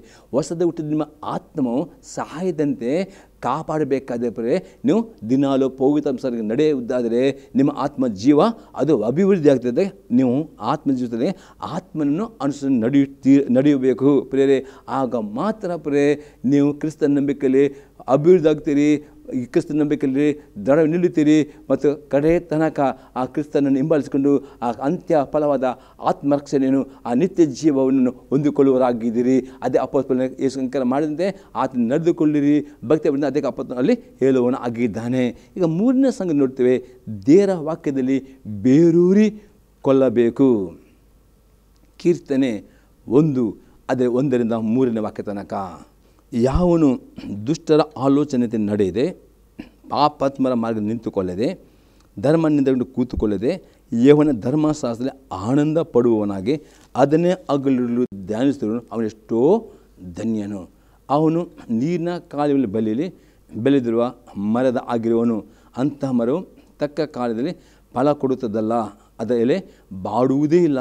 ಅದರಂತೆ ಅವನ ಕಾರ್ಯವೆಲ್ಲವೂ ಸಫಲವಾಗಿ ಅತಿ ಸ್ಪರ್ಧೆ ದಾವೀದನು ಪ್ರೇರೆ ಆತಂತೆ ಹಗಲು ರಾತ್ರಿ ಧರ್ಮಶಾಸ್ತ್ರ ಧ್ಯಾನ ಅವನಿಂದ ಪ್ರೇರೆ. ಇವತ್ತು ನೀವು ದೇವರ ವಾಕ್ಯದಲ್ಲಿ ಬೇರಿರಬೇಕಾದ್ರೆ ಹಗಲು ರಾತ್ರಿ ನಿಮ್ಮ ಸತ್ಯವೇದವನ್ನು ಕ್ರಮಬದ್ಧ ಅಲ್ಲಿ ಹುಡುಕಿ ಓದುವರಾಗಬೇಕು. ಜ್ಞಾನೋಕ್ತಿ, ಕೀರ್ತನೆ, ಹೊಸ ಮಡಿಗೆ ಎಷ್ಟು ದೇವರ ಓದುತ್ತೀರೋ ಬರೀ ಓದು ಮಾತ್ರ ಅದರಲ್ಲಿ ಕೆಲವೊಂದು ಆ ಆಜ್ಞೆಗಳನ್ನು, ವಾಗ್ದಾನಗಳನ್ನು, ದೃಷ್ಟಾಂತಗಳನ್ನು ಪ್ರೇ ಅದನ್ನು ಧ್ಯಾನ ಮಾಡಬೇಕು. ಎಷ್ಟು ಧ್ಯಾನ ಮಾಡ್ತೀರಿ ಅಷ್ಟು ಇಲ್ಲಿ 3ನೇ ವಾಕ್ಯದ ಅವನು ನೀರಿನ ಕಾಲುವೆಗಳ ಬಳಿಯಲ್ಲಿ ಬೆಳೆದ ಮರದ ಆಗಿರೋದ್ರಿಂದ ನಿಮ್ಮನ್ನು ಒಂದು ಮರಕ್ಕೆ ಹೋಲಿಕಾದೆ ಪ್ರತಿದಿನ ನಿಮ್ಮ ಆತ್ಮಕ್ಕೆ ಜೀವ, ಆ ವಾಕ್ಯ ಎಂಬ ಜೀವ ವಾಕ್ಯದಲ್ಲಿ ಅಂದರೆ ಅದು ನೀರಿಗೆ ಅಂದರೆ ಹೇಗೆ ಆ ನಿಮ್ಮ ಆತ್ಮ ದಿನಾಲು ವಾಕ್ಯ ನಿಮ್ಮ ಆತ್ಮಕ್ಕೆ ಸಿಗುವಾಗ ಅಂಥ ಮರವು ತಕ್ಕ ಕಾಲದ ಫಲವನ್ನು ನಿಮ್ಮ ಆತ್ಮಿಕ ಜೀವಿತ ಫಲ ಕೊಡುತ್ತದೆ. 9 ಫಲಗಳನ್ನು ತೋರಿಬರ್ತದೆ. ಅದನ್ನು ಅವರ ಎಲೆ ಬಂದರೆ ಎಂದಿಗೂ ನಿಮ್ಮ ಮುಖವು ಬಾಡಿ ಹೋಗುವುದಿಲ್ಲ. ಯಾವಾಗಲೂ ನಿಮ್ಮ ಆತ್ಮದಲ್ಲಿ ಜೀವವು ತುಂಬಿ ತುಳುಕುತ್ತದೆ ಮತ್ತು ಅದರಂತೆ ಅವನ ಕಾರ್ಯಗಳು ಸಫಲವಾದ. ಯಾವಾಗ ಈ ದೇವರ ವಾಕ್ಯ ನಿಮ್ಮಲ್ಲಿ ತುಂಬಲು ಪಡುತ್ತದೋ ನೀವು ಆ ವಾಕ್ಯದಲ್ಲಿ ದೃಢವಾಗಿ ನಿಲ್ಲಲಿಕ್ಕೆ ನಿಮಗೆ ಸಾಧ್ಯವಾಗುತ್ತದೆ. ಒಂದು ವೇಳೆ ವಾಕ್ಯ ನೀವು ಓದುವುದಿಲ್ಲವೋ, ವಾಕ್ಯ ಧ್ಯಾನ ಮಾಡಿದ್ರು ಸೈತನ ಸುಲಭವಾಗಿ ಬಂದು ನಿಮ್ಮನ್ನು ವಂಚಿಸುತ್ತಾರೆ. ನಾವು ನೋಡ್ತೇವೆ ಆದಿಕಾಂಡ ಪುಸ್ತಕದಲ್ಲಿ 3ನೇ ಅಧ್ಯಾಯದಲ್ಲಿ ದೇವರು ಆದಾಮ ಮತ್ತು ಅವಳನ್ನು ಸೃಷ್ಟಿ ಮಾಡುವಾಗ ಅವರಿಗೆ ಒಂದು ಸೃಷ್ಟಿ ಮಾಡಿ ಏದೇನು ತೋಟಲಿಟ್ಟನು. ಅಲ್ಲಿ ದೇವರು ಈ ಎದ್ದು ಎಲ್ಲ ಮರದ ಹಣ್ಣನ್ನು ತಿನ್ನಬಹುದು, ಅದು ಒಂದು ಮರದ ಹಣ್ಣನ್ನು ಮಾತ್ರ ತಿನ್ನಬಾರದು, ತಿಂದರೆ ಸಾಯುತ್ತೇನೆ ಎಂಬುದೇ ಅತಿ ಸ್ಪಷ್ಟದಿರೋ ಆದಾಮನಿಗೆ ಅವ್ವಲಿಗೆ ತೋರಿಸಿಕೊಂಡು, ಈಗ ಸೈತನು ಪುರೇ ಅದೇ ಮರ, ಯಾವುದು ಮರ ಅಂತ ಅದೇ ಮರ ಕೂತ್ಕೊಂಡು ಸೈತನು ಅವಳಿಗೆ ವಂಚನೆ ಮಾಡಿದ್ರು. ಈಗ ಅವಳಲ್ಲಿ ನಿಜವಿದ್ಯಾರ ವಾಕ್ಯ ಬೇರುವುದ ಅವಳು ಏನು ಮಾಡ್ತಿದ್ದಳು, ಅವಳು 100% ಆ ಸೈತನಿಗೆ ಎದುರು ನಿಲ್ತಿದ್ದಳು. ಅಲ್ಲಿ ನಿಲ್ಲದೆ ಅವಳ ಹತ್ರ ಆ ಸೈತನ ವಾದ ಮಾಡದೆ ಅವಳು ಅದನ್ನು ಆ ಒಂದು ಸ್ಥಳದಿಂದ ಹೋಗ್ತಿದ್ದಳು. ಬರೀ ಅವಳಲ್ಲಿ ಆ ದೇವರ ವಾಕ್ಯ ಬೇರೂರಿ ಇಲ್ಲದ ನಿಮಿತ್ತಗೆ ಅವಳು ಏನು ಮಾಡಿದಳು, ಸೈತನ ಮಾತು ನಂಬಿಕೊಂಡು ದೇವರು ಸುಳ್ಳುಗಾರ ನಂಬಿಕೊಂಡು ನೆನೆಸಿ ಆ ಸೈತನ ಮಾತಿಗೆ ವಿಧೇಯರಾಗಿಕೊಂಡು ಹಣ್ಣನ್ನು ತಿಂದಳು. ಗಂಡನ ಕೊಟ್ಟು ಅವರಿಬ್ಬರು ಪಾಪ ಮಾಡಿ ದೇವರು ಕೊಟ್ಟ ಆಶೀರ್ವಾದವನ್ನು ಕಳೆದುಕೊಂಡವರು ಪರೇ. ಆದ ನಂತರ ಶಾಪ ರೋಗಗಳು ಮೊದಲು ಪರೇ ಶಾಪ ರೋಗ ನಿಮ್ಮ ಜೀವಿತದಲ್ಲಿ ನಿಮ್ಗೆ ಯಾವಳ ಆಶೀರ್ವಾದ ಬರಬೇಕಾ, ಯಾವಳು ಶುಭ ಬೇಕಾ, ದೇವ್ರ ಒಂದೇ ದೇವರ ಆಜ್ಞೆಗೆ ನಾವು ವಿಧೇಯರಾಗಿರಬೇಕು ಪರೇ. ದೇವರ ವಾಕ್ಯ ವಿಧೇಯರಾಗುವಾಗ ಎಲ್ಲ ಸಮಯದಲ್ಲಿ ಆತನ ಕೃಪೆ, ಆತನ ದಯೆ, ಆಶೀರ್ವಾದ ನಿಮ್ಮ ಮೇಲೆ ನೀವು ಅನುಭವ ಮಾಡಿದರೆ, ಒಂದು ವೇಳೆ ಆದಾಮನಾಗೆ ಅವಳಾಗೆ ಆ ವಾಕ್ಯ ನಿಮ್ಮಲ್ಲಿ ಪರಿಪೂರ್ಣ ಮಟ್ಟದಲ್ಲಿ ಇಲ್ಲದಿದ್ದರೆ ಸೈತನ ನಾನಾ ವಿಧವಾದ ರೀತಿಯಲ್ಲಿ ಪಾಪಕ್ಕೆ ದುಷ್ಪರಿಣಾಮ ತರುವಾಗ ಯಾರಲ್ಲಿ ವಾಕ್ಯ ಉಂಟೋ ಅವರು ವಾಕ್ಯದಿಂದ ಸೈತನನ್ನು ಎದುರಿಸ್ತಾರೆ. ವಾಕ್ಯ ಇಲ್ಲದವರು ಆ ಸೈತನ ಸುಳ್ಳಿಗೆ ಅವರು ಒಳಗಾಕಿಕೊಂಡು ಪಾಪ ಮಾಡುವಾಗ ಅವರಿಗೆ ಕಷ್ಟಗಳು, ರೋಗಗಳು ಆಗದೆ ಪ್ರೇರೆ. ಅದಕ್ಕೆ ದೇವರ ವಾಕ್ಯದಲ್ಲಿ ಬೇರೂರಿ ಬೇಕಂದರೆ ಅನೇಕ ಸುಳ್ಳು ಬೋಧಕರು, ಸುಳ್ಳು ಪದ ಬಂದು ನಿಮ್ಮ ಕೊಟ್ಟ ರಕ್ಷಣೆಯನ್ನು ಅವ್ರನ್ನ ಕಳೆದುಕೊಳ್ಳುವಂತೆ, ನಿಮ್ಮ ಕೊಟ್ಟ ಆಶೆಯನ್ನು ಕಳೆದುಕೊಂಡು ನಾನು ಸುಳ್ಳು ಬೋಧನೆ, ಅದಕ್ಕೆ ಅಂಥ ಸುಳ್ಳು ಬೋಧನೆಗೆ ಒಳಗಾಗದಂತೆ ಹಗಲು ರಾತ್ರಿ ದೇವರ ವಾಕ್ಯವನ್ನು ಧ್ಯಾನ ಮಾಡಿ ಅಭ್ಯಾಸ ಮಾಡಿ. ದೇವರ ವಾಕ್ಯ ಯಾರು ಧ್ಯಾನ ಮಾಡ್ತಾರೋ, ನೀವು ಒಂದು ನೀರಿನ ಒಲೆಗೆ ಅಂದರೆ ನೀರಿನ ಕಾಲಿಗೆ ಬೆಳೆದ ಮರದ ಆಗಿರೋದು, ಅಂಥ ಮರವು ತಕ್ಕಗಲೇ ಫಲ ಅದರಲ್ಲಿ ಬಾಡುವುದಿಲ್ಲ. ಮತ್ತು ಅದರಿಂದ ಅವನ ಕಾರ್ಯವೆಲ್ಲ ಸ್ವಲ್ಪ ಈ ರೀತಿ ನಿಮ್ಮ ಜೀವಿತದಲ್ಲಿ ದೇವರ ವಾಕ್ಯಕ್ಕೆ ಪ್ರಥಮ ಸ್ಥಾನ ಕೊಡಿ. ವಾಕ್ಯ ಅತಿ ಇಂಪಾರ್ಟೆಂಟ್ ಆಗಿದ್ದರೆ, ವಾಕ್ಯ ಇಲ್ಲದಿದ್ದರೆ ನೀವು ಪಾಪವನ್ನು ಜಯಿಸಲಿಕ್ಕೆ ಆಗುವುದಿಲ್ಲ. ನಾವು ನೋಡ್ತೇವೆ ಮತ್ತೆ ಬರೋ ಸುವಾರ್ತೆ 4ನೇ ಅಧ್ಯಾಯದಲ್ಲಿ 1-10ನೇ ವಾಕ್ಯದಲ್ಲಿ ಯೇಸು ಕ್ರಿಸ್ತನು ತಾನೇ ಲೋಕದಲ್ಲಿರುವಾಗ ದೇವರ ಆತ್ಮನ ಪ್ರೇರೇಪಣೆ 40 ದಿವಸ ಉಪವಾಸ ಪ್ರಾರ್ಥನೆ ಮಾಡುವಾಗ ಸೈತನನ್ನು ಸೋದರಪಟ್ಟನು. ಆಗ ಸೈತನು 3 ರೀತಿಯಲ್ಲಿ ಯೇಸು ಕ್ರಿಸ್ತನಿಗೆ ಆತನ ಪಾಪವನ್ನು ಪ್ರೇರೇಪಣೆಯಲ್ಲಿ ಬಂದಿರುವಾಗ ಯೇಸುನ 3 ಸಲ ಸಹ ಯೇಸು ಹೀಗೆ ಬರೆಯಲ್ಪಟ್ಟಿದೆ ಎಂಬುದಾಗಿ ದೇವರ ವಾಕ್ಯದಿಂದ ಸೈತನ ಹೇಳ್ತಾನೆ. ಅದಕ್ಕೆ ಇವತ್ತು ಸೈತನ ನಾನಾ ರೀತಿಯಲ್ಲಿ ನಿಮಗೆ ನಾನಾ ವಿಧದ ರೂಪ ಹಾಕಿಕೊಂಡು ಆತನು ಬರುತ್ತಾನೆ. ನೀವು ದಮ್ಮಿಟ್ಟ ಆ ನಂಬಿಕೆಯಿಂದ ದೂರ ಹೋಗಲಿಕ್ಕೆ, ಆ ನಿಮ್ಮಲ್ಲಿ ದೇವರ ಪ್ರೀತಿಯು ತನ್ನಗಾಗಲಿಕ್ಕೆ, ನಿಮ್ಮನ್ನು ಮೋಸಪಡಿಸಲಿಕ್ಕೆ, ನಿಮ್ಮ ಆಶೆ ಕದ್ದು ಆಗ ಪ್ರೇರೆ ನಿಮ್ಮಲ್ಲಿ ವಾಕ್ಯ ನಿಮ್ಮಲ್ಲಿ ಸಾಕಷ್ಟು ಇಲ್ಲದಿದ್ದರೆ ಪ್ರೇರೆ ನೀವು ಸೈತನ ಮೋಸಕ್ಕೆ ಒಳಪಡಿತೀರಿ, ಸೈತನ ಹೌದು ನಂಬುತ್ತೀರಿ ಮತ್ತು ಪಾಪ ಮಾಡಿಕೊಂಡು ಹೇಗೆ ಅವಳು ಪಾಪ ಮಾಡಿದಳು ಹೇಗೆ ಅವರು ಶಾಪ ಆಹಾರಿತ. ಅದಕ್ಕೆ ಪ್ರೇರೆ ಅಪೊಸ್ತಲ ಪೌಲನು ಅಲ್ಲಿ ಹೇಳ್ತಾನೆ, ಕ್ರಿಸ್ತನಲ್ಲಿ ನೀವು ಅಂಗೀಕಾರ ಮಾಡಿದಾಗೆ ಆತನಲ್ಲಿ ಬೇರು ಅಂದರೆ ಆತನ ವಾಕ್ಯವು ನಿಮ್ಮಲ್ಲಿ ಬೇರು ಇರಬೇಕಾದ್ರೆ ಒಂದೇ ಕಂಡೀಷನ್, ಆದಷ್ಟು ಪ್ರೇರೆ ಹೊಸ ಒಣಬಡಿಕೆ ಓದಬೇಕು, ಅದರೊಟ್ಟಿಗೆ ಒಳಂಬಡಿಕೆಯನ್ನು ಓದಬೇಕು, ಕ್ರಮಬದ್ಧವಾಗಿ ಅಲ್ಲೊಂಡಬೇಕು, ಓದಬೇಕು ಮತ್ತು ಧ್ಯಾನ ಮಾಡಿ. ಎಷ್ಟು ವಾಕ್ಯ ಓದಿಕೊಂಡು ಧ್ಯಾನ ಅಷ್ಟು ವಾಕ್ಯ ನಿಮ್ಮ ಹೃದಯದಲ್ಲಿ ನೆಲೆಗೊಳ್ಳುವುದಾದರೆ ಆ ವಾಕ್ಯ ನಿಮಗೆ ಪಾಪ ಮಾಡಿದಂತೆ ನಿಮ್ಮನ್ನು ಕಾಪಾಡುತ್ತದೆ. ಅದಕ್ಕೆ ನೋಡ್ತೇವೆ ಕೀರ್ತನೆ 119ನೇ ಕೀರ್ತನೆಯಲ್ಲಿ 11ನೇ ವಾಕ್ಯದಲ್ಲಿ ದಾವಿದನೇ, ನಾನು ನಿನಗೆ ವಿರುದ್ಧ ಪಾಪ ಮಾಡದಂತೆ ನನ್ನ ನುಡಿಗಳನ್ನು ನಟಿಗೆ. ಒಂದು ವೇಳೆ ಆ ದಾವಿದನ ಅನುಭವ ಒಂದು ವೇಳೆ ಅವನ ಹೃದಯದಲ್ಲಿ ಆ ವಾಕ್ಯ ಇಲ್ಲಿದ್ದರೆ, ಯಾರಲ್ಲಿ ವಾಕ್ಯ ಇಲ್ಲವೋ ಅವರ ಪಾಪಕ್ಕೆ ಸುಲಭವಾಗಿ ಅವರು ಜಾರಿ ಬರುತ್ತಾರೆ ಮತ್ತು ಸುಲಭವಾಗಿ ಅವರ ಆಶೀರ್ವಾದ ಅವರು ಕಳೆದುಕೊಂಡು. ಈಗ ನೋಡಿ, ಆದಾಮ್ ಅವಳಿಗೆ ಯಾವ ಕಷ್ಟ ಇರಲಿಲ್ಲ. ಅವರು ಏದೊಂದು ತೋಟದಲ್ಲಿ ಏನು ಮಾಡಲಿಕ್ಕಿದ್ದು, ಅವರ ಇಡೀ ತೋಟ ಸುತ್ತಾಡೋದು, ಬೇಕಾದ ಹಣ್ಣನ್ನು ತಿನ್ನಲಿಕ್ಕೆ, ಅದು ಒಂದೇ ಮರದ ಹಣ್ಣನ್ನು ಮಾತ್ರ ತಿನ್ನಬಾರ್ದು. ಈಗ ಅವರೇನು ಮಾಡಿದರು ಪ್ರೇರೆ, ಅವರು ಆ ಸೈತನ ಮಾತನ್ನು ನಂಬಿದ ನಿಮಿತ್ತವಾಗಿ ಅವರ ಕೊಟ್ಟ ಇಷ್ಟು ದೊಡ್ಡ ಭಾಗ್ಯವನ್ನು ಅವರು ಕಳೆದುಕೊಂಡರು. ಆ ನಂತರ ಭೂಮಿಗೆ ಶಾಪ ಬಂದ. ಅದು ಮೊದಲು ಭೂಮಿಯಲ್ಲಿ ಶಾಪ ಇರಲಿಲ್ಲ, ಭೂಮಿಯಲ್ಲಿ ಕಷ್ಟ ಇರಲಿಲ್ಲ, ರೋಗ. ಅವರು ಮಾಡಿದ ಪಾಪ ನಿಮಿತ್ತ ಇಡೀ ಮಾನವ ಕುಲ ಪಾಪಿಯಾಗಿದೆ. ಇವತ್ತು ಪ್ರೇರೆ ನಿಮಗೆ ಆಶೀರ್ವಾದ ಬೇಕಾ, ನಿಮಗೆ ದೇವರ ದಯೆ ಬೇಕಾ, ದೇವರ ವಾಗ್ದಾನ ಹೊಂದಿಕೊಳ್ಳಬೇಕಾ, ನಿಮ್ಮ ಪ್ರಾರ್ಥನೆ ಉತ್ತರ ಬೇಕಾ, ನಿಮ್ಮ ಕಷ್ಟ ಬಿಡಿ ಆಗಬೇಕು, ಒಂದೇ ಕಂಡೀಷನ್ ಪ್ರೇರೆ, ದೇವರ ವಾಕ್ಯದಲ್ಲಿ ಬೇರಿರಬೇಕು. ಬೇರು ಅಂದರೆ ಅದು ಸುಮ್ಮನೆ ಆಗೋದಿಲ್ಲ, ವಾಕ್ಯ ಓದೋದು ಮಾತ್ರ ಎಷ್ಟು ಓದಿದ್ರು ಅದು ಆಳವಾಗಿ ಆದಷ್ಟು ಧ್ಯಾನ ಮಾಡಿ, ಎಷ್ಟು ಧ್ಯಾನ ಅಷ್ಟು ವಾಕ್ಯ ನಿಮ್ಮ ಮಾಡಿದರೆ ಅದು ಅಂಟಿಕೊಳ್ಳುತ್ತದೆ, ಅದು ನಿಮ್ಮನ್ನು ಹಿಡಿದುಕೊಳ್ಳುತ್ತದೆ. ಆಗ ವಾಕ್ಯ ನಿಮ್ಮಿಡುವಾಗ ನಿಮಗೆ ಪಾಪ ನೀವು ಮಾಡುವುದಿಲ್ಲ, ಪಾಪವನ್ನು ನೀವು ಎದುರಿಸ್ತೀರಿ, ಸಹಿತ ಎದುರಿಸ್ತೀರಿ. ಮತ್ತು ಆ ವಾಕ್ಯವು ನಿಮಗೆ ಯಾವಾಗಲೂ ಜೀವ ಕೊಡುತ್ತದೆ, ಯಾವ ನಿಮ್ಮ ಮುಖವು ಬಾಡಿ ಹೋಗುವುದಿಲ್ಲ, ಯಾವಾಗಲೂ ಜೀವ ತುಂಬಿರ್ತದೆ. ಮತ್ತು ನೀವು ಆ ವಾಕ್ಯದ ಬೇರೆ ಇರ್ತೀರಿ, ಆಗ ನೀವು ಧನ್ಯರಾಗುತ್ತೀರಿ. 4ನೇ ಸಂಗತಿ ನೋಡ್ತೇವೆ, ದೇವರ ಪ್ರತಿಯೊಂದು ಆಜ್ಞೆಗಳಿಗೆ ವಿಧೇಯರಾಗಬೇಕು. ಮತ್ತೇನು ಸುವಾರ್ತೆ 7ನೇ ಅಧ್ಯಾಯದಲ್ಲಿ 24ರಿಂದ 27ನೇ ವಾಕ್ಯ ತನಕ. ಆದ್ದರಿಂದ ಈ ನನ್ನ ಮಾತುಗಳನ್ನು ಕೇಳಿ ಅವುಗಳಂತೆ ನಡೆಯುವವನು ಬಂಡೆಯ ಮೇಲೆ ಮನೆಯನ್ನು ಕಟ್ಟಿಕೊಂಡ ಬುದ್ಧಿಯುಳ್ಳ ಮನುಷ್ಯನು ಹೋಳುವನು. ಕಟ್ಟಿದ ಮೇಲೆ ಮಳೆ ಸುರಿಯಿತು, ಅಲ್ಲಗಳು ಬಂದವು, 4 ಕಡೆಯಿಂದ ಗಾಳಿ ಬೀಸಿ ಆ ಮನೆಗೆ ಬಡಿಯಿತು. ಆದಾಗ್ಯೂ ಅದರ ಅಸ್ಥಿವಾರವು ಬಂಡೆ ಮೇಲಿದ್ದರಿಂದ ಅದು ಬೀಳಲಿಲ್ಲ. ಆದರೆ ಈ ನನ್ನ ಮಾತನ್ನು ಕೇಳಿಯೂ ಅವುಗಳಂತೆ ನಡೆಯದ ಪ್ರತಿಯೊಬ್ಬನು ಉಸುಬಿನ ಮೇಲೆ ಮನೆಯನ್ನು ಕಟ್ಟಿಕೊಂಡ ಬುದ್ಧಿಹೀನ ಮನಸ್ಸನ್ನು ಹೋಳುವನು. ಕಟ್ಟಿದ ಮೇಲೆ ಮಳೆ ಸುರಿಯಿತು, ಅಲ್ಲಗಳು ಬಂದವು, 4 ಕಡೆಯಿಂದ ಗಾಳಿ ಬೀಸಿ ಆ ಮನೆಗೆ ಒಡೆಯಿತು, ಆಗ ಅದು ದಡಮ್ಮನೆ ಕಡಿಕೊಂಡು ಬಿತ್ತು. ಪ್ರೇಸು ಅತಿ ಸ್ಪಷ್ಟತೆ ಯಾರು ದೇವರ ವಾಕ್ಯನ ಕೇಳಿ ವಿಧರಾಗ್ತಾರೋ ಅವರ ನಂಬಿಕೆಯಿಂದ ಪರೀಕ್ಷೆ ಮಾಡುವನಾಗಿದ್ದಾನೆ. ಯಾವ್ದಾರು ವಾಕ್ಯ ಅವಿದ ಅವರಿಗೆ ಈ ಪರೀಕ್ಷೆಗಳು ಬರುವಾಗ ಯಾರ್ಯಾರು ದೇವರ ವಾಕ್ಯವನ್ನು ಕೇಳಿ ಅವಾಗ ಆಗ ಯಾವ ಪರೀಕ್ಷೆಗಳು ಬಂದರು, ಯಾವ ಸ್ಥಳ ಬಂದರು, ಅವರ ಮೇಲೆ ಯಾವುದೇ ಆಯುಧ ಐಜಾಯ 54:17 ವಾಕ್ಯದ ಬಲಪಡಿದೆ. ದೇವರ ಮಕ್ಕಳ ವಿರುದ್ಧವಾಗಿ ಯಾವ ಆಯುಧವು ಜಯವನ್ನು ಜಯಿಸುವುದಿಲ್ಲ.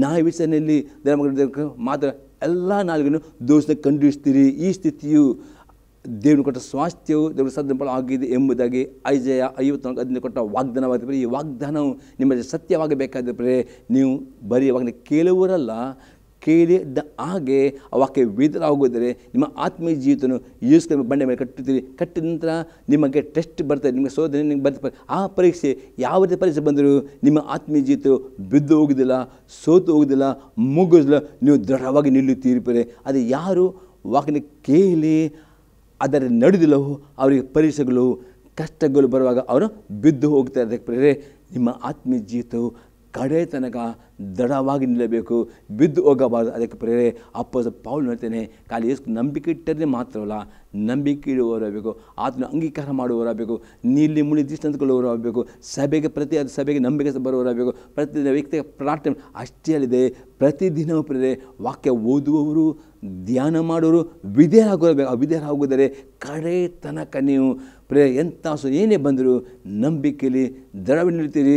ನೀವು ಜಯ ಭರಿತ ಜೀವಿತ ಯಾಕಂದರೆ ಪ್ರಕಟಣ ಗ್ರಂಥದಲ್ಲಿ ನೋಡ್ತೇವೆ 7 ಸಭೆಗಳಲ್ಲಿ ಅಲ್ಲಿ ಲಾಸ್ಟ್ ನೋಡ್ತೇವೆ, ದೇವರಾತ್ಮನು ಸಭೆಗಳಿಗೆ ಹೇಳುವುದನ್ನು ಕೇಳಿರಿ. ಜಯ ಹೊಂದುವವನಿಗೆ ಜೀವದ ಪ್ರತಿಯೊಂದು ಜಯ ಹೊಂದುವವನಿಗೆ 7 ಸರಿ ಜಯ ಹೊಂದುತ್ತೀರಿ. ಯಾರು ನೀವು ದೇವರ ವಾಕ್ಯ ಕೇಳಿ ಅದೇ ವಿಧ ನೀವು ಪ್ರತಿಯೊಂದು ಪರಿಸ್ಥಿತಿಯಲ್ಲಿಯೂ ಸರಿಯಾದ ಸ್ವಭಾವದ ಮೇಲೆ, ಸೈತನ ಮೇಲೆ, ಲೋಕದ ಮೇಲಿನ ಜಯವನ್ನು ಹೊಂದುತ್ತೀರಿ. ಯಾಕಂದರೆ ಒಬ್ಬ ವಿಶ್ವಾಸಿಗೆ 3 ಶತ್ರು ಉಂಟು. ಅದು ಒಂದು ಶತ್ರುವಾಗಿದೆ ನಿಮ್ಮ ಸರಿಯಾದ ಸ್ವಭಾವ, ಇನ್ನೊಂದು ಶತ್ರುವಾಗಿದೆ ಪಾಪ, 3ನೇ ಶತ್ರುವಾಗಿದೆ ಸೈತನ, 4 ಲೋಕ. ಈ 4 ಶತ್ರುಗಳು ಒಬ್ಬ ವಿಶ್ವಾಸಿ ನಂಬಿಕೆ ಇಟ್ಟು ನೀರ್ಲಿ ಮುಳುಗಿ ಕೊಂಡ ನಂತರ ಈ 4 ಶತ್ರುಗಳು ಅವನ ನಂಬಿಕೆ ಬಿಟ್ಟು ಬಿಡುವಾಗ ಅವನ ಮೇಲೆ ಅವನ ವಿರುದ್ಧ ಯುದ್ಧ ಮಾಡುತ್ತವೆ. ಈ ಯುದ್ಧ ಮಾಡಿಕೊಂಡು ನೀವು ಜಯವನ್ನು ಹೊಂದಬೇಕಾದ್ರೆ ಒಂದೇ ಕಂಡೀಷನ್.